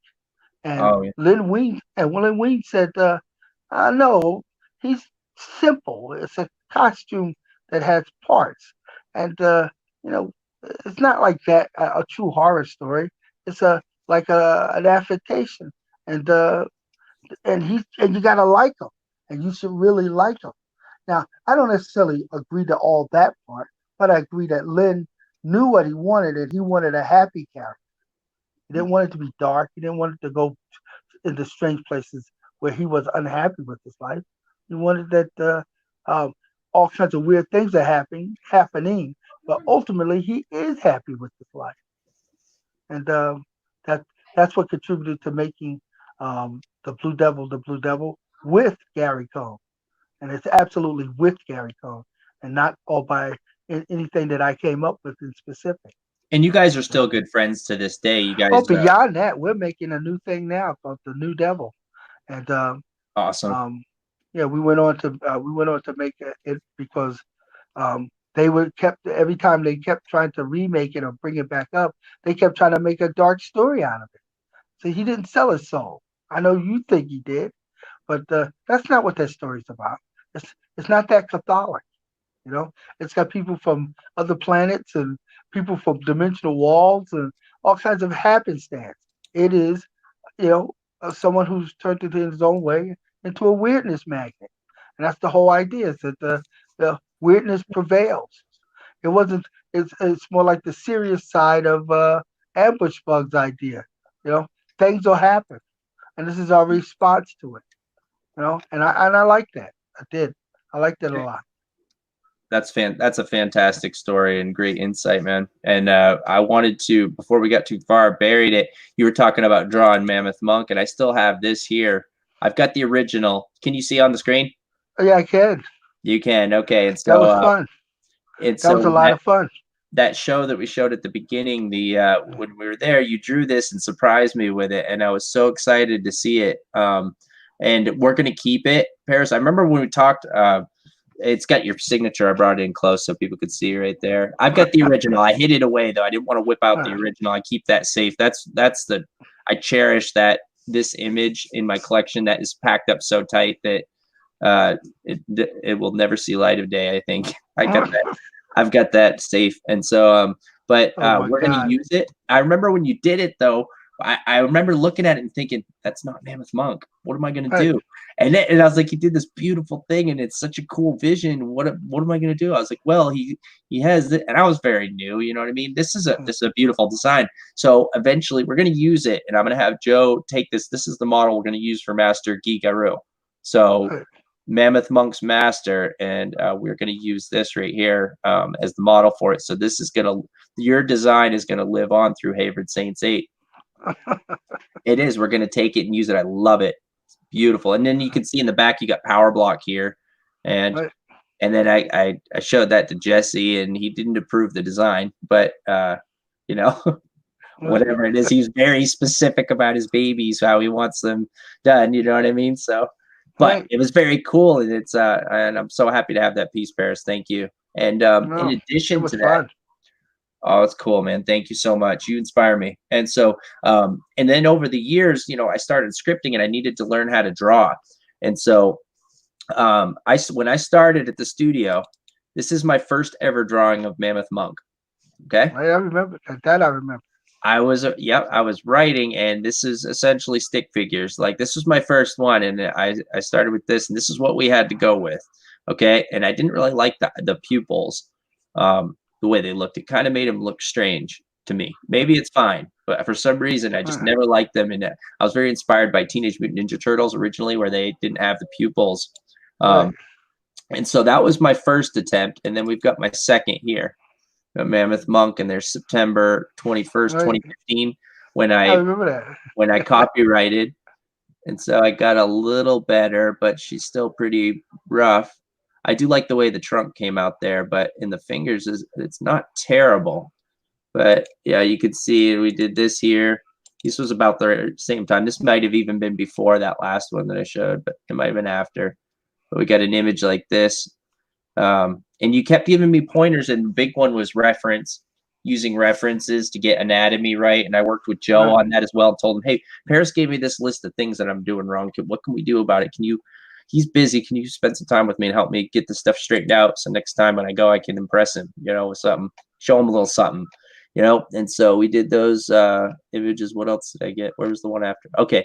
I think that was the last one before. And then, I mean, between working with all you, Jesse spent a lot of time with me as well. Then we get this here. These are my pencils here. We did the image of the butterfly, the order of the butterfly and Mammoth Monk. And we worked on dynamics. They worked on dynamics with me, like you said, and got a nice dynamic martial arts pose there. He looks graceful for a big 10-foot tall elephant or a mammoth beast. He looks very graceful there. And you for finding your own way to how you were going to interpret it. What's the word? The proportions about how his body worked. You changed the toenails to be bigger, and I really like that. You know, and the identifying trait comes down to what the artist had in mind. You know, no matter what happens, Todd McFarlane's Spider-Man, I think, is an original idea of Spider-Man, different from everybody else's. Same thing here. And what I like about like everybody likes something different. I showed Dan Stairs this. You met him in Bangor when we went, and he likes the knee. He likes the knee tufts of hair. When he saw that, he's like, "Hey, man, I like that. That's cool. That was a good idea." You know what I mean? So that when he's crouched, you get it here. And then for me personally, what I like in this image is the symbolism of it, because I'm primarily a writer, and I wanted to learn how to draw to express myself so that to the artist, so we could tell a better story. But for me, I like the symbolism, which is the butterfly. Even though when you say a butterfly and a mammoth martial artist, Mammoth Monk, there's two very different things. But when you look at the butterfly up close, you know, one's very fragile and one is very strong, a bull elephant who knows martial arts. And then when you look at them closely, you realize that they're really not that different at all, that they both they both have a trunk. And yep. And so fantastic. Yep. And so I did that piece, and then I went on to do a bunch more. Once that happened, I mean, I kind of I just kept drawing. I did things that inspired me. So when that happened, I did this piece here, and I put it up online, and Kevin Eastman liked it. It was Mammoth Monk. I injected him into the inspiration for him. The Bruce Lee movies as well, martial arts movies. But here we've got these are my pencils, as well as Teenage Mutant Ninja Turtles with Mammoth Monk. I like how Mikey came out, and I like Raph too. Right. I came out there. And I did, and then I kept going. I did, let's see, I did this for World of Game Design. It's just a rough concept, but it was for Gorhad Gallant. One Whisper was a comic I wrote for. I talked Jared into paying me to write a comic series I wanted to do. We did some adventure modules based on it, and now he's, because of the COVID, he's not publishing, but he's got them. He paid me for them, and then when he gets back to production, I'm sure we're gonna get to see this see light of day. But It's gonna be fun. It's a dark fantasy. And so, what else did I do here? Oh, I've got Eva Bexby, the Halvin here. It's pencils. You know, I'm a little rough. Like I said, I mean, I'm no Paris Cullins, but you know, I get you did. It gets the job done. Getting the job done. Getting the idea across is the most important thing. Nothing changes that. You know, I like the Crow. Oh yeah, I met the year after that, 2017. I met James Obar. I met James Obar at Bangor. I went afterwards and got to meet him, which was great because he was on my list. Like I loved the Crow. I've got this here. This was a piece I did. I was inspired for Vault. It's a piece. It's a hero that's still in development over at Cornerstone, but you got the zombie down here and got a skeleton over here. You can see all our guys. I was doing like high school under desk or high school desk graffiti almost. Right. And so you got the Cornerstone logo here. You got AJ Lucas loves Vault. He's the writer for Kinetic. Chris Cannonball Leslie, who did Bubba the Redneck Werewolf with Jesse. Bubba the Redneck Werewolf, you know? Yeah, if we could only keep the art we put on that desk, you know, all the greatest ideas in the world. And then you just can't take it with you, and they definitely won't let you leave it. If you had the time to go to every school desk in the world and read the graffiti on it, I'm sure the next $1 million idea is on one of them. Well, almost all of them. Almost all of them. Well, I know what I'm going to be doing for the next 3 years. I'm going on tour. I'm going on desk tour. So yeah, I got RTP was here. What else we got? Yeah, but okay, so that's enough about that. Me being silly. Deskartgallery.com. I like this one too. Check this out. You know who Freddy Fazbear is? Yes. Five Nights at Freddy's. Five Nights at Freddy's. Okay, so my kids are super into Five Nights at Freddy's. They're kind of outgrown it now, but they were super into it. And so I like Ninja Turtles and Freddy Fazbear's Pizzeria and Turtles Like Pizza. So I did a mashup for them, and I haven't had it inked and colored yet, but I want to so that I can get a finished piece for them. They might have outgrown it, but I really liked how these pencils came out. It's cool. And here you got Casey Jones. I like my design of Casey Jones there. I dug that. Cool. And then you got Metalhead here. Right. Which, I mean, obviously, like I said, I'm no Jack Kirby, but Jack Kirby is Jack Kirby. Jack Kirby is what he is. I'm no David Finch, but I do like the design on Metalhead. I really like how that came out. I like the build, and I like this here too, of course, because like I said, ultimately for me, when I draw, this aren't just drawings. I want to express myself. And so when I draw this, I want to see the attitude of each Ninja Turtle when you look at them, because I'm a huge fan of turtles or anything that I do. You want to see the attitude in the artwork. And so obviously Mikey would be popping a selfie and be like, oh yeah, let's go check out a haunted dump. And there it is. And then you got I was like, seriously, Mikey, like, come on. And he's got like this contraption to help. It's like, seriously, Mikey, you're taking a selfie right now. And then you got Leonardo here that's kind of pointing at the bib from Chica. It says, let's eat. And it's kind of inviting them in to eat the pizza, but, they're going to tread lightly. Raphael's there, getting ready to ninja infiltrate. So, yeah.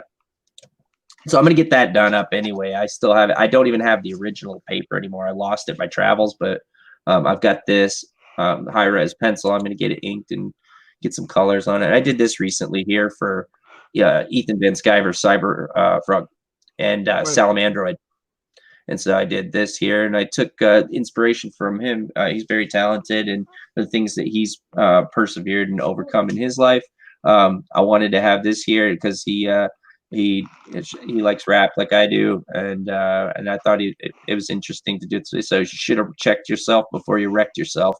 And I spelled wreck, and I spelled wreck the same exact way that he did on his. He's got a campaign up right now that's very successful on Indiegogo. So I spelled it the same way, and you got Cyber Frog licking his chops. Because they got a great big bunch of books that are going out to the amazing fans. And then you've got Salamandroid here Right. emulating. He's supposed to be emulating duck face lips, but he doesn't have any lips. So he's having a hard time there. And then he's throwing. Wait a second, I gotta blow that up a little. I'll get that in. That's as close as it'll let me go. But yeah, you got Cyberfrog here. Look at his chops, saying it's go time. Coming out of the fire unscathed, just like his creator EVS. And then you've got Salamandroid standing here for all the punks that this was written for. He's emulating duck face, but because he doesn't have lips, it just looks horrific. And then he's throwing deuces. So yeah, I thought that was great. And I told Ethan, I tweeted Ethan and told him Mickey inked and colored that, Mickey Clausen. Right. And he's a good friend of mine. He's a studio member. He's very talented. But I told him if he does the children's book and he wants because obviously my style isn't, I penciled that, by the way. Did I say that or no? Yeah, I penciled it. But I think he didn't do too bad.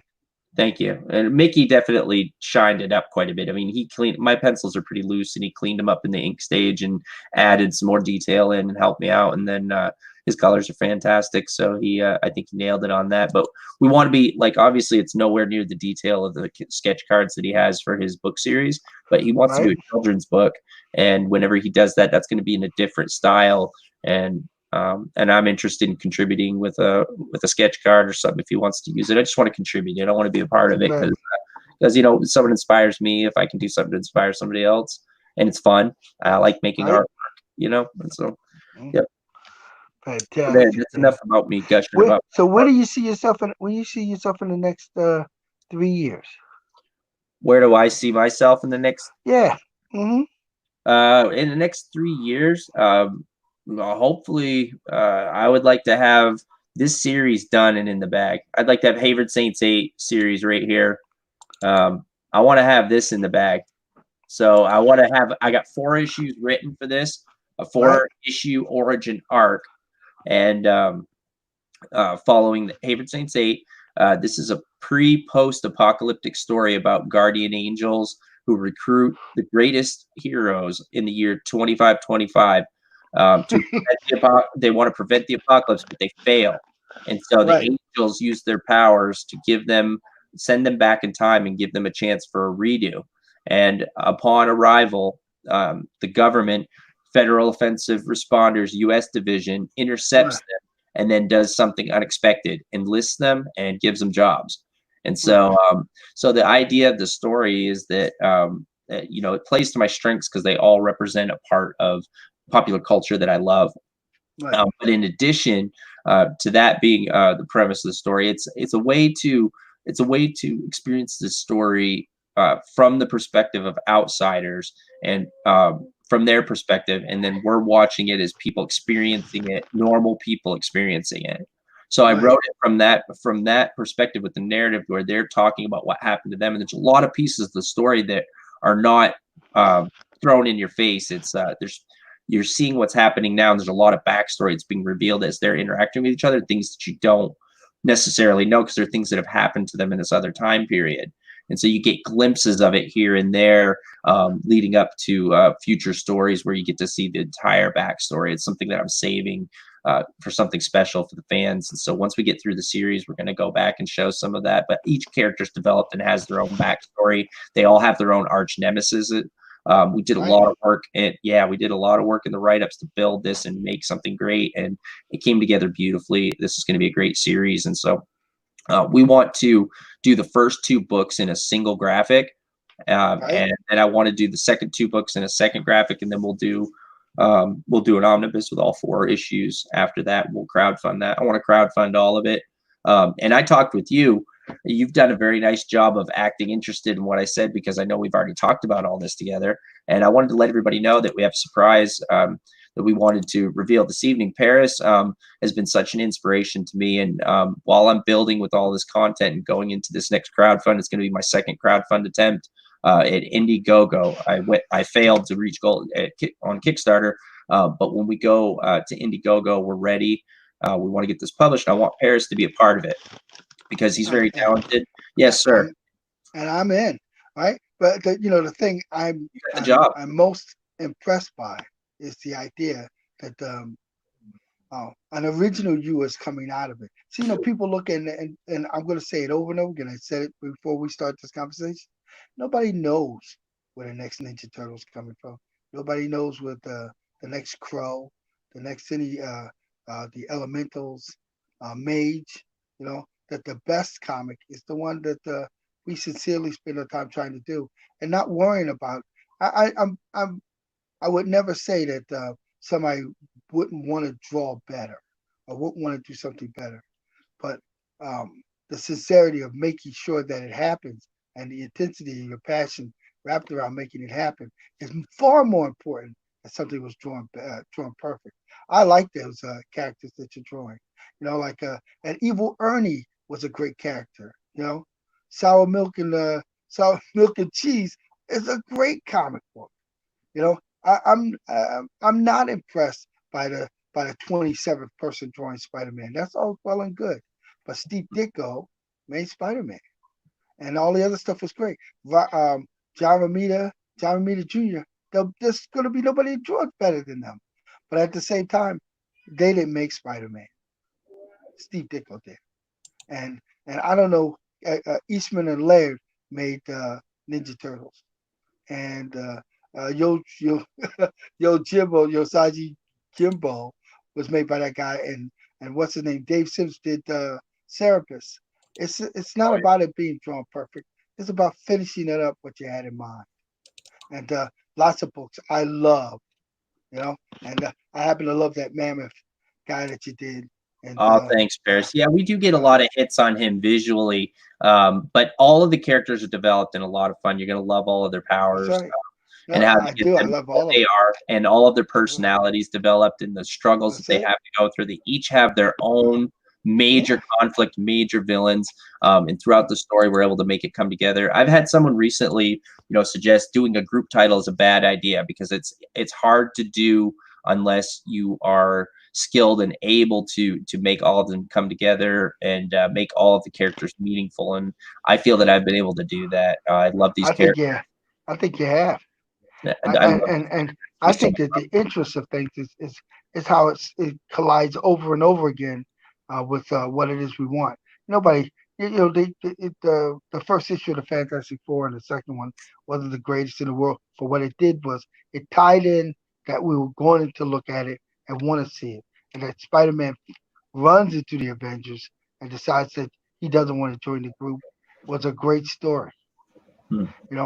These stories have their impact and their power in that original idea, in the original ideas. It's not about how well perfect you are, but how well you convey an idea. Like we were saying before, Faust and other characters that are created, great ideas. It's that's what survives all this. Is that someone ultimately wants to read it and read it to the end. Everything that you've got to do about it. And those are great characters. What I love about, thank you, Paris. I appreciate you. I appreciate that. And I wanted to also mention here, now that I'm just looking at it, and now that you say that, I appreciate working over at Cornerstone and Jesse as well, because we've been able to do these stories. They're stories that everybody can share. You can let your kids read them, but we've done our research and we've worked hard to hit that quality note. And so it's interesting for everybody.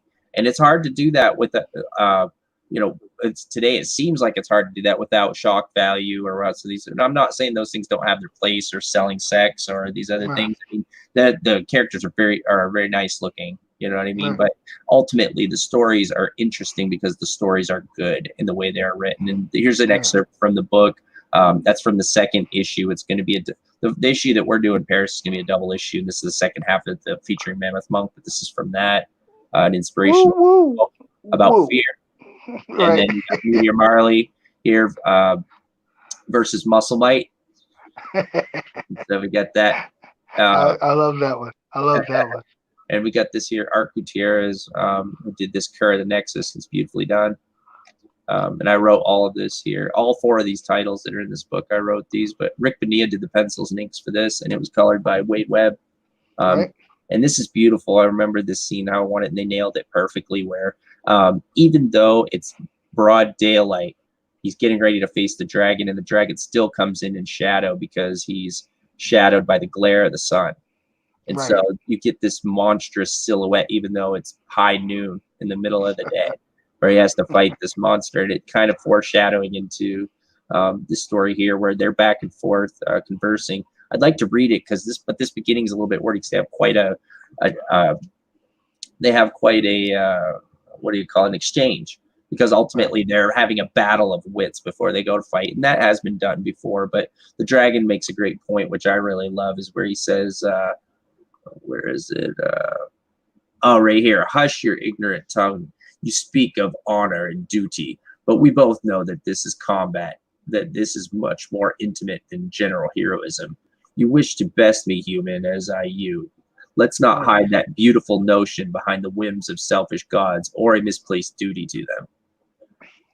So, yeah, and so Vax the Devourer, it's going to be so good. That's Vax the Devourer. And so we got this here where it all sets up the where he tells him, "You think the warm glow of the sun is your guiding light? I have you right where I want you, Kerr, the Dragon Slayer." And he pulls his wings over in front of him, and the scales are reflective, and he reflects the sun into Kerr's eyes to get an advantage. And you can see here he's turning his face to hide it, and in desperation he throws his weapon to buy a moment, and the dragon comes off. Yep, and then Kurt's taking his jacket off as the dragon's flying around, coming around for a second pass, and takes his jacket off. He means business, and now the real fight starts. So yeah, so there's that, and then this is Hated Saints 8 here. Our preview pages that were done by Joe. Right, and where are you publishing that? We're going to be self-publishing that. I'm going to. We want to go to Indiegogo, and we're going to print these off. Now these are preview pages, and I want to mention to everybody that we're going to have these re-inked. Joe, when I started, I was very new, and the budget was very low, and so when we did these preview pages, Joe penciled and inked them. But we're going to have Jesse. I had an inker lined up, and he was busy and couldn't commit. But we're going to have Jesse Hansen, the guy who brought me into the studio. He agreed to do the ink. So the boss man himself is going to clean up these pencils. We still have them in house. So when we do the actual book, all the way through the entire book, yeah, Jesse Hansen's going to, and he's got multiple decades. He's a former Marvel inker, and he's worked many decades at this, and he's good at what he does. So we're going to have him ink that and sharpen these up. But still, this is very interesting here. I love this, where Eva Bexby the Halvin, when she uses her magic, she goes pale white. She goes pale white like a specter when she's casting magic, and I thought that was cool. Cool little body change that happens. He did a good job representing her here. She's supposed to be very witchy, and I noticed that most of the time here, like she's lovely. He did a good job with the image of her there. And sometimes it seems like she's almost got this innocent look to her, but you saw the way I drew her, that I wanted her, that was very on where I wanted her to be very, very mysterious and almost witch-like. But he captured that here, which I like, and he did good. But it's cool how we get the contrast too, because when she switches, she looks witchy, but when she's not using her magic, she looks innocent and ordinary almost, you know? Cool. Yeah, and so that's cool. And so we got that here. Ultra Ghost gets his powers. Marshall Trainer is attacked by Graydon Thornstrom, who's the champion of the underworld. A little more about this Ultra Ghost. Oh, well, right here he gets attacked. You can see a part of his soul is being pulled out by the flail. There's this double flail, and his armor, of course, too, is he steals souls, and that's where that weapon comes from. This flail is our souls, and he used them to take souls to get stronger. And so he starts to take a soul, and then while he's in the process of that, Eva snatches him up with her spirit chain spell and grabs him and claims him again, and they jump through the portal to go back in time before he can follow. And when they come out on the other side, you can see here Marshall Trainer's dead, and Eva loses her love, and then he comes back. He says, "Eva Bexby, my love, I returned from the infinite black for you." And then the cops coming over here like, "Would you get a look at the batch that came out of this energy flux? Inform the president we've made first contact with something." Wow. So this is where the poem starts, and ultimately this is the beginning of Ultra Ghost, where he says that this is a poem I wrote, not to be a complete nerd, but I don't feel confident enough to write Oh, thanks, Wiggle Wiggle. By the way, thanks for the design on Muscle Mite. Thanks, man. Yeah, our guys in house are great. We worked on that for a while to try to get that right. It's going to be a good villain for Meteor Barley. I like the name. I like Muscle Mite. Yeah, You know, I do, and I like the idea of what you had in mind for him too. You know, that sounds perfectly creepy and an amazing thing to have to deal with. what I liked about it was he's a mutant dust mite, but he's it's muscle mite because he's all arms and muscle, and so the two things, it's spelled MITE, but when you say it muscle mite together, it almost, if you've never seen how it's spelled, you almost think MIGHT, Right. So yeah. So I'm a nerd, I'm a word nerd, so I do stuff like that. You're just gonna have to get used to it. And so here's the poetry. The thing on this is I don't feel confident enough to write poetry because it's kind of unheard of today, but I can do it through Marshall Trainer. And so I do that a lot in songwriting in the book as well. There's some song lyrics and things. I do that through the character. And so the devil watched in silent repose, as did the hungry carrion crows. In long since withered trees, they perched in staggered rows. Like living death, my bones arose, my mortality cleft, now both man and ghost. I will press the fight with ultranium and heart. I will dare earth scum to kill the half that is ripping me apart. The dark spirit, half a plague, sane mind would assume, but torture stems from the part of me that lives with foresight of man's doom. And then here it says, this timeline is our goal. Angels sent us with shaken hopes. My earthen body at one time whole is now halved and host. A man, Marshall Trainer, my heart and mind are my own. My body and spirit world combined forever, Ultra Ghost. And so here's where the federal offensive responders are intercepting them, and they say, surrender, U.S. Military Special Operations Federal Offensive Responder Task Manager Hayward Saint's authority. We want to talk. and then Marshall Trainer's just standing there. He says, talk is just talk. We will come quietly, but make it fast. We have a world to save. After he just died. And came back. And so here we get to go into the characters themselves, and here's the narrative. Now these two pages are not in order. We did the preview pages 1 through 3 to splash, and then to introduce the characters as a preview, we went to page 7 and 8. So there's some story in between here back at Federal Offensive Responders headquarters, and ultimately they decide to hear their story out. And although it sounds crazy that they've come from another time period, Marshall or Hayward Saint has seen some things as a retired agent, and believes that there might be some truth to what they're saying, that there is an underlying supernatural evil to the world, and that it might be trying to destroy all of us or use us as pawns to destroy ourselves. And so he decides to give the order to assess them and give them a chance to prevent the apocalypse with their second chance. But they're going to do it as federal offensive responders. So they're going to do it officially. They're going to have a green card. If you're going to prevent the apocalypse, you need official standing. Yeah, absolutely. Somebody's got the authority the ropes. To prevent the apocalypse. Absolutely. Are you registered? Are you registered defender? It's going to be so much fun going through the story. That was so much fun to write this, especially going in where you can imagine if you're now, like I said, there's narrative here, and they're experiencing our world from their perspective, as outsiders, and we're watching them try to adjust to our time period, and we're experiencing it as normal people. It's so cool to see how the public reacts, and being able to write that, how the public would deal with something like that. Like what has the government gone crazy? Like there's these strange people. What makes these people tick? What is about? Why? How are they going to save us? What is happening? And they have picket signs, and they're protesting, appreciate the 8, saying hate the 8, make what is it? Make America great again. One person has, but great is spelled GR and number 8.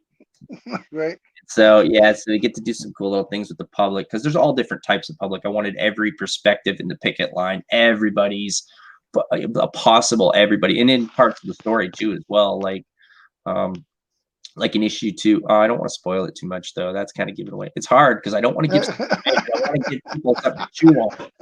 You know, I don't want to just throw them a bone. You know, they want to have a little bit of meat on it, but you know what I mean. I don't want to spoil the whole dinner. So yeah, so you get the spoil the characters. whole dinner. I don't want to spoil the whole dinner with it.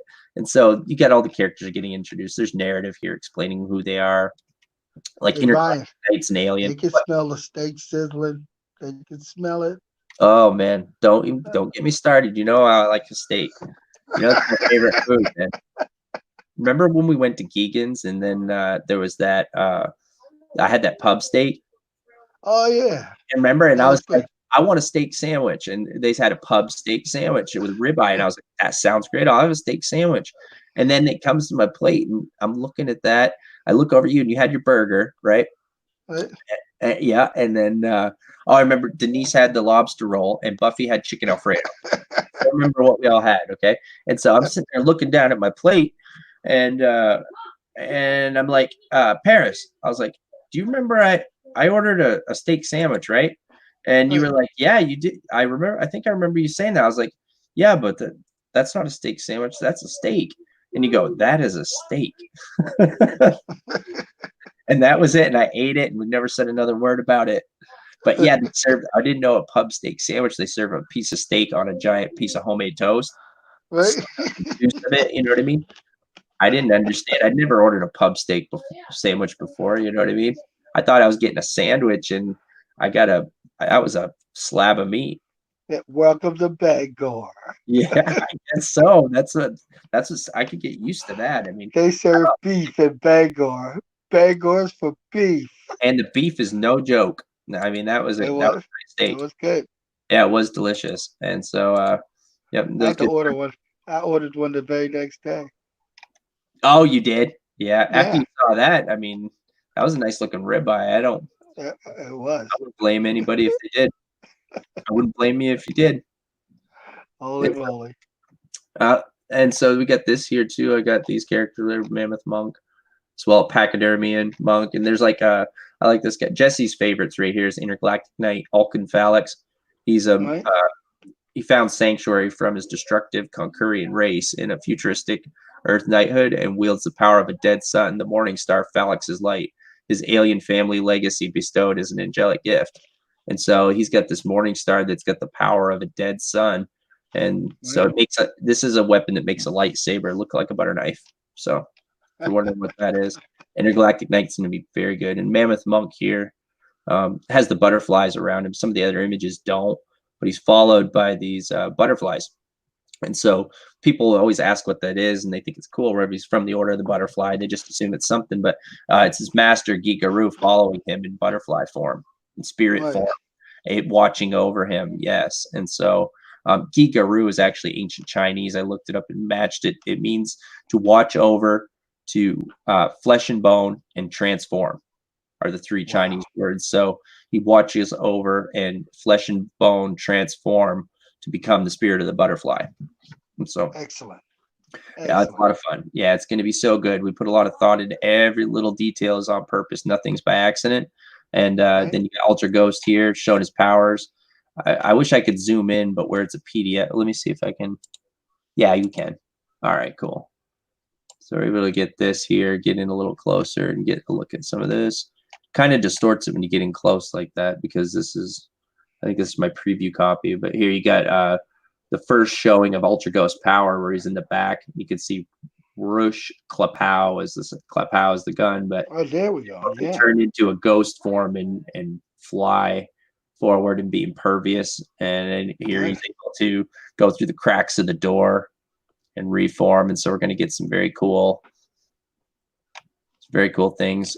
I guess this isn't a spoiler really, but also there's a banter between him and Havard Saint, where Havard Saint keeps warning him not to go ghost form while he's talking to him on the radio, because basically Havard Saint says that he has nightmares for weeks every time he does, because he can hear the sounds of the underworld when Ultra Ghost turns into a ghost while he's talking and the radio's on.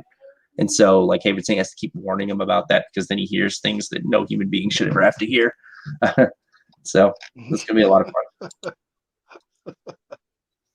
Yep, yeah, it's gonna be a lot of fun. So that's enough about the comic. I love showing this work because I'm passionate about it. But yeah, I'm probably gonna let that let that be enough for now. So I wanted to get into, make sure that I told everybody that that we were talking. The reason why I got into this stuff is because you mentioned that you were going to be working with us on this project when we go to Indiegogo. So we're going to be having you do. I have Carlos Villas for the cover, and he's got the job before I talked to you.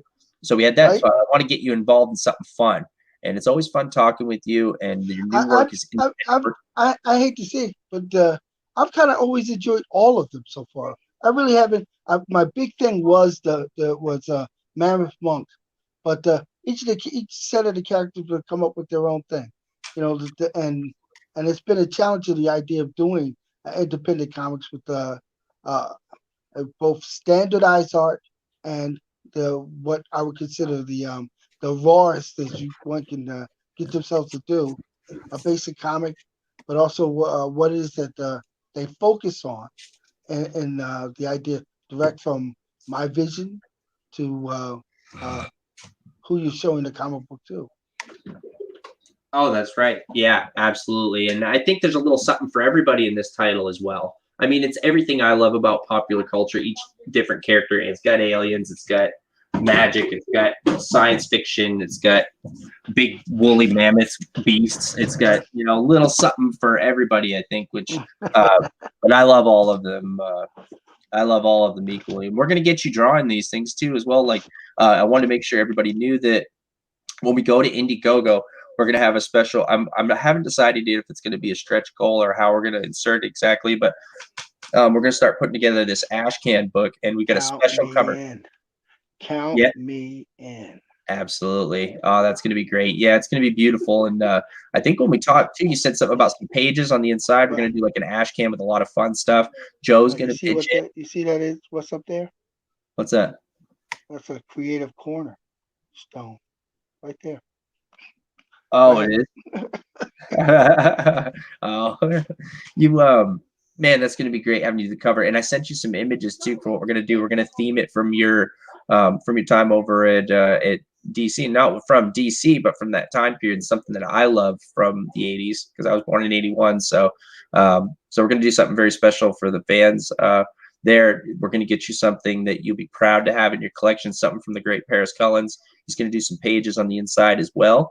And in addition, we're going to do a double issue one. So it's going to be roughly 44 pages for a graphic for the first 2 issues. And then we'll run another campaign for the other 2 to finish the series. But we're going to do that for the book. Absolutely. It's going to be beautiful. And the second issue is features Mammoth Monk and his story and his nemesis, Kai Travang, who is Karma. And so it's going to be cool. And so, but it's in present day. And how did they become nemesis? And so it boils down to their showdown on Shatterspine Mountain where they fought. And we're going to tell that story in the ash can that you're doing. Joe's going to do the artwork for it. We're going to have, we got Jesse Hansen and Mickey Clausen are going to be working. And I got a 2-page short story that they're going to do showing that battle and the conclusion of it to set up the issue 2. It's going to be in the graphics. You got your hands full, my friend. Absolutely, but our guys can handle it. They're going to hammer that out. They're going to pound that like they own it. So that's what we do. It's going to be great. We get the money. We get to crowdfund. We get the money. The quality is going to be there. It's going to be great. Not just that. You know, we got them hog-tied in and committed into helping me do a project of my own, which is Billy Badass. Oh, that's right. We were talking about the wrestling. Remember? Oh, it's going to be larger than life pro wrestling with guys who like to drink beer, but their beer gets contaminated by radioactive material, and they become these superhuman wrestlers. And so imagine larger than life wrestlers, guys that can crack a sidewalk in half with an elbow drop from the moon. I mean, they're going to plant the guy 50 feet deep in the ground. I mean, the ring is going to be splinters, and you want this pro wrestling only on another level. It's going to be so much fun. Another level. On another level, a complete level. Yep, it's going to be good stuff. Yeah, and I love wrestling. Believe it or not, I used to do amateur wrestling. You know, Paris. I know. Yeah, I used to do amateur wrestling. That's what got me turned on to it. I said, "Wow, okay." Backyard We have wrestling. recordings and everything. I tried to get to the guys to get the recordings. We recorded events and everything. We recorded and did and had entrance music. They had an outdoor ring in his backyard. Oh well, it was organized, but it was like back, it was in somebody's backyard. Oh my God. But they procured a ring. Yeah, two of the guys were certified. Like it wasn't just friends. Two guys were certified downstate and then wrestled with another outfit. So they were certified to train. So we had guys that come in and could train and learn and aspire to get certified to do pro wrestling as well. You have to be certified to do it. There we go. Officially, So yeah, so it was good. It was a good time. I remember that, and I've watched it. I don't get as much time to watch it anymore, but I definitely have followed enough all the greats. I mean, I like the age of obviously like Ultimate Warrior and Hulk Hogan and Andre the Giant and all those guys, Roddy Piper, Junkyard Dog. That's it. Dusty Rhodes and all those guys. And then I like even the age after that. Oh man, I watched a lot of wrestling, but yeah, fantastic, cool. Man. Oh, it's gonna be good. And so there it is. So we're gonna do that. I'm talking with another creator who's gonna contribute as well. Hopefully, I'm still waiting for an email back on that, but yeah, our guys are very talented, and I'm happy to have you on the project, Paris. That makes me happy because. Go ahead. No, go ahead. I was gonna say it makes me happy because it has some significant meaning to me where you inspire me and you helped me at the beginning of my career, and I get to have you working on a project with me and with your amazing career. But also it gives the fans something special too that can be meaningful to them because they're getting this collector's item, something special from a creator like yourself who worked at DC and who has that talent, and they'll get to see it. And I'm going to make sure it's special. Like it's going to be themed from the 80s, from something that I like, and do a mashup, and it's going to be a lot of fun. It's going to be very cool. It's something unique that you're not going to be able to get anywhere else. I promise. I'm looking forward to seeing it. I'm looking forward to seeing it. It's going to be so cool. We'll update everybody. Actually, why don't we get together again sometime, Paris? Because this has been great.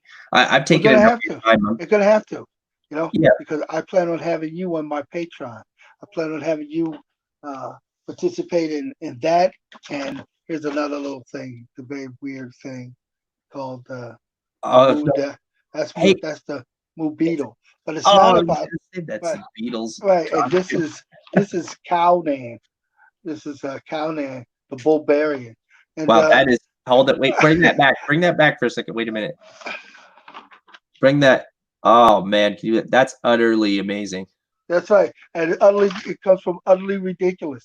There's a comic book about a cow who loves a farmer, and a farmer who loves a cow, and whose wife doesn't like any of it. It's what's the word for a tribute to an idea in terms of what's important about being a farmer, which is animal husbandry. What does that mean? I have no idea, but we're going to find out. I have no idea. We're going to find out. I know one thing. Michael Giles, Utterly Ridiculous. That's what it comes from. I have no idea, but those are quite the utters you put on that barbarian there, Paris. That's right. Oh no, it just goes too far. Always. That's when you're having fun. You take it too far. I am. I'm having fun. I'm. That's the part where I thought that we're all like kindred spirits. I do something different. Do something that's on your mind. Do something that's that you're inspired by because somebody brings it up. Anthropomorphism has always been a keynote to this wacky world of comics we're doing. No matter what happens, Ninja Turtles is real. It was rocking. No matter what happens, it's Kung Fu Kangaroos. I don't know what the heck that's ultimately supposed to mean, but I enjoy it for its sincerity of making fun of the world that we live in, and that a cartoon always has room and space to become something new. From Yogi Bear to Utterly Ridiculous. And I even did something for somebody back then called Brother Panda, and he's a panda detective. You know what I mean? It's a film noir, but really it's just a black and white bear. Sometimes you just have to do something like that, though. That I talked about. But sometimes you have to do something that's just fun and just something that you want to do. Like I remember I was on digital webbing I got referred there, and I was doing some freelance work, doing comic strips, writing comic strips, and helping create them and doing my stick figure things to try to convey ideas. I was working with a guy doing it, and the idea for an original comic strip that we did, I came up with W.C. Fields. We worked on the name together. We came up with W.C. Fields, Blind Private Eye. Okay. Oh man, I like that. I fucking got you. All right, no, listen to this stuff. So the idea of the story was that he was the greatest detective in the world, and he got a call. He went to this warehouse, very cliche. Went to a warehouse to stop this crime, and they were waiting for him. They push a barrel of toxic waste over onto him, and he looks up, and it goes straight into his face, into his eyes, and he's explaining it how it happened. He said, "I felt this surge as the toxic waste absorbed into my system. It felt like I was changing." That I was becoming something different, and in fact, I was. I had become, or no, he's like, but then I realized I was actually just blind. And so, or like it was a while ago. It's like something like the sensation of my skin made me feel like something amazing was happening to me, but then I was disappointed when I realized I was just blind. And so then he had to go back to his office, and the whole comic strip is just completely silly. He keeps going out. He continues to be a detective because he doesn't know anything else, but he cannot see. He gets into other people's cars by accident and drives off in them, and he's leaving destruction in his wake everywhere he goes.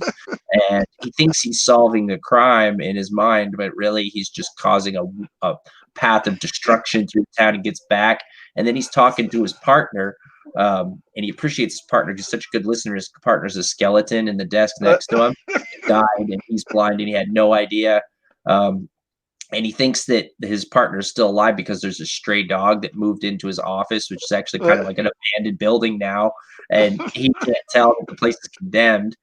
Okay, and so there's a what was it? It was a stray dog that would come in and would, like moving around, and he thought that it was his partner, was in the office moving around with him, and he was talking to the dog and thinking it was his partner, and his partner's just sitting there with spider webs and bones. Yeah, the dog, every new strip that we did, the dog took a piece of his partner's, one of his bones, and took off with it. And so every time we get dry, we just do all kinds of silly stuff. Oh my god. Yeah, just something just meant to be silly. So silly is the best. Yeah, it was great. No, it was a good time. I was searching for artists, looking for people to collaborate with. So we came up with that. It was fun.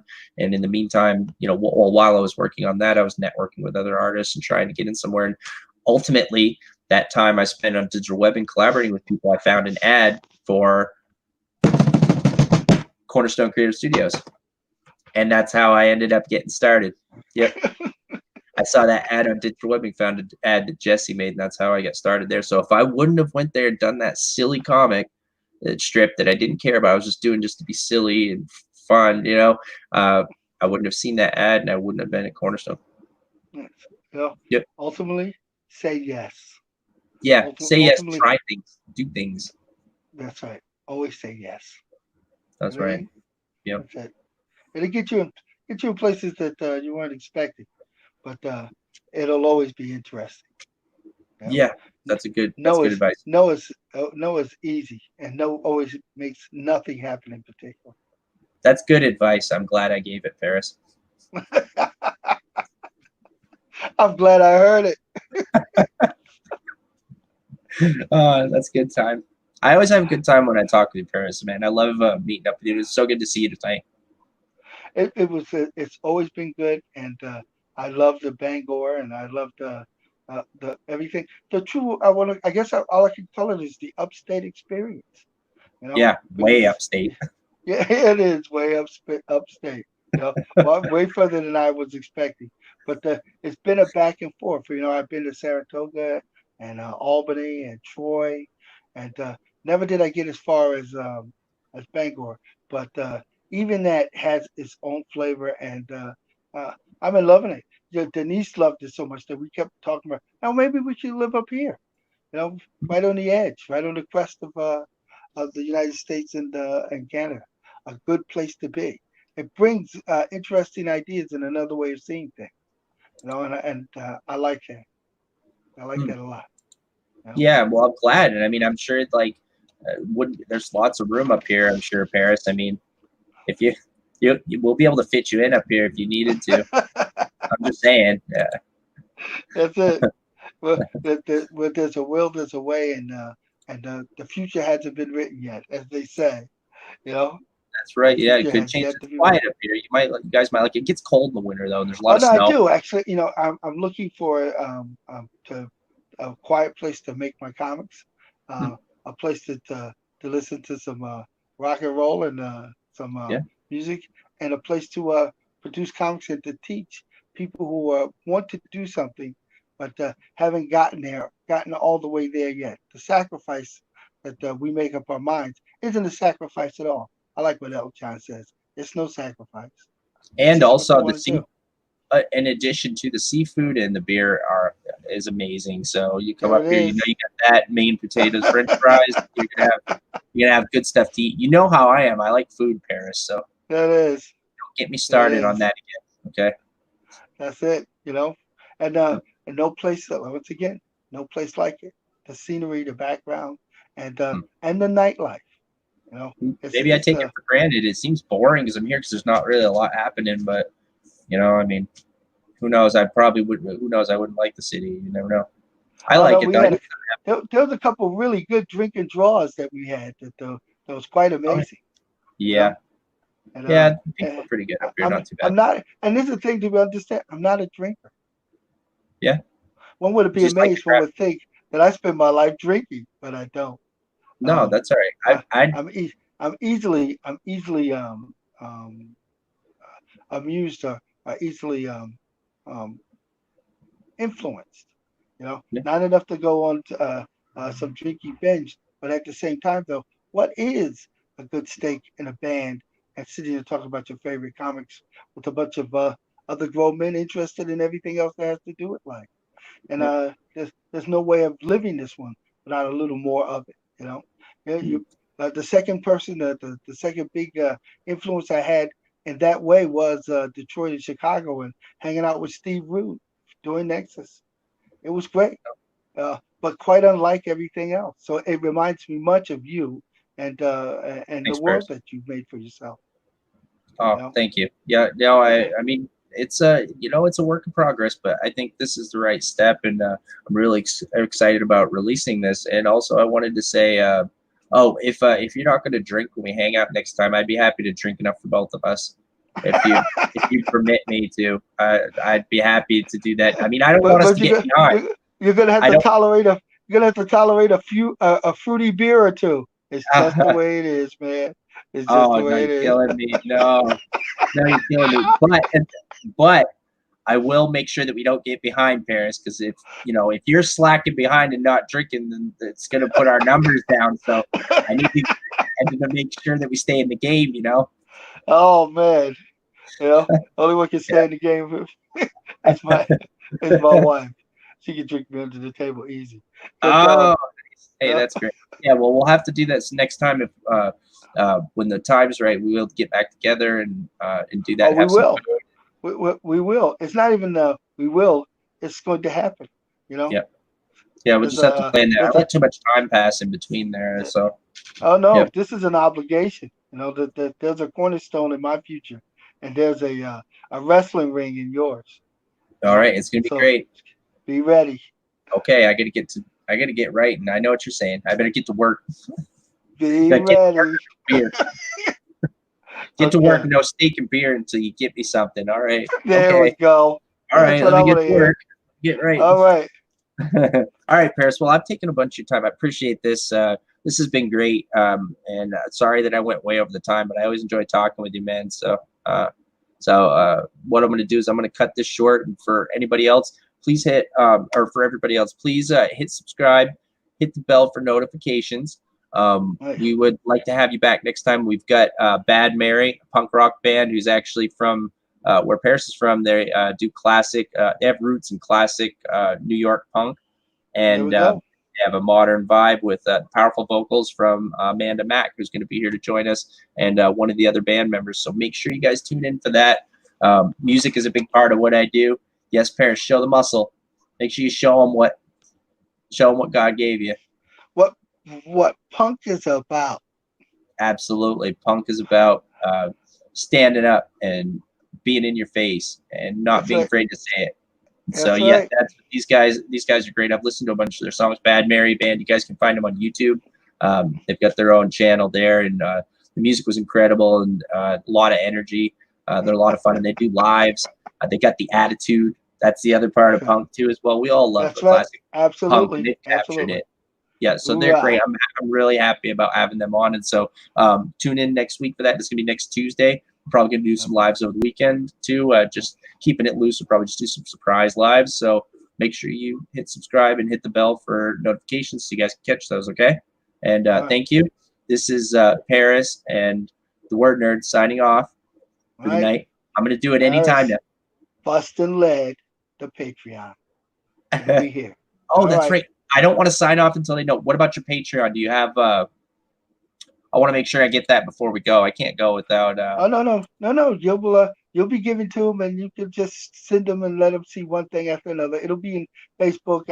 I'll constantly be bombarding you and others with things from it. But it'll be Marcus Arena. It'll be Afro Punks. It'll be a thing called Blackstrap Molasses, and lots of other treats, especially Bodacious Bovines. Oh, that's going to be great. The Yeah. Patreon, Busty Lead, the Patreon. That's it. Absolutely. Bustin' Lead is the patron. So make sure you go check that out if you enjoyed this talk tonight with Paris. He was amazing. Make sure you go over there and take a look at that so that you can support him. He's entertained people for many decades. So make sure you look, because it'll be Ryan busting lead. One of these days, I'm gonna bust lead with you. You and I are gonna bust lead together. We're gonna bust it straight through the table if we have to. Yeah, I'm not kidding, man. The paper is gonna be ablaze. Is what's gonna happen. All right, we hit the drawing table hard. Okay, you guys. Everybody have a good night. Okay, hoorah.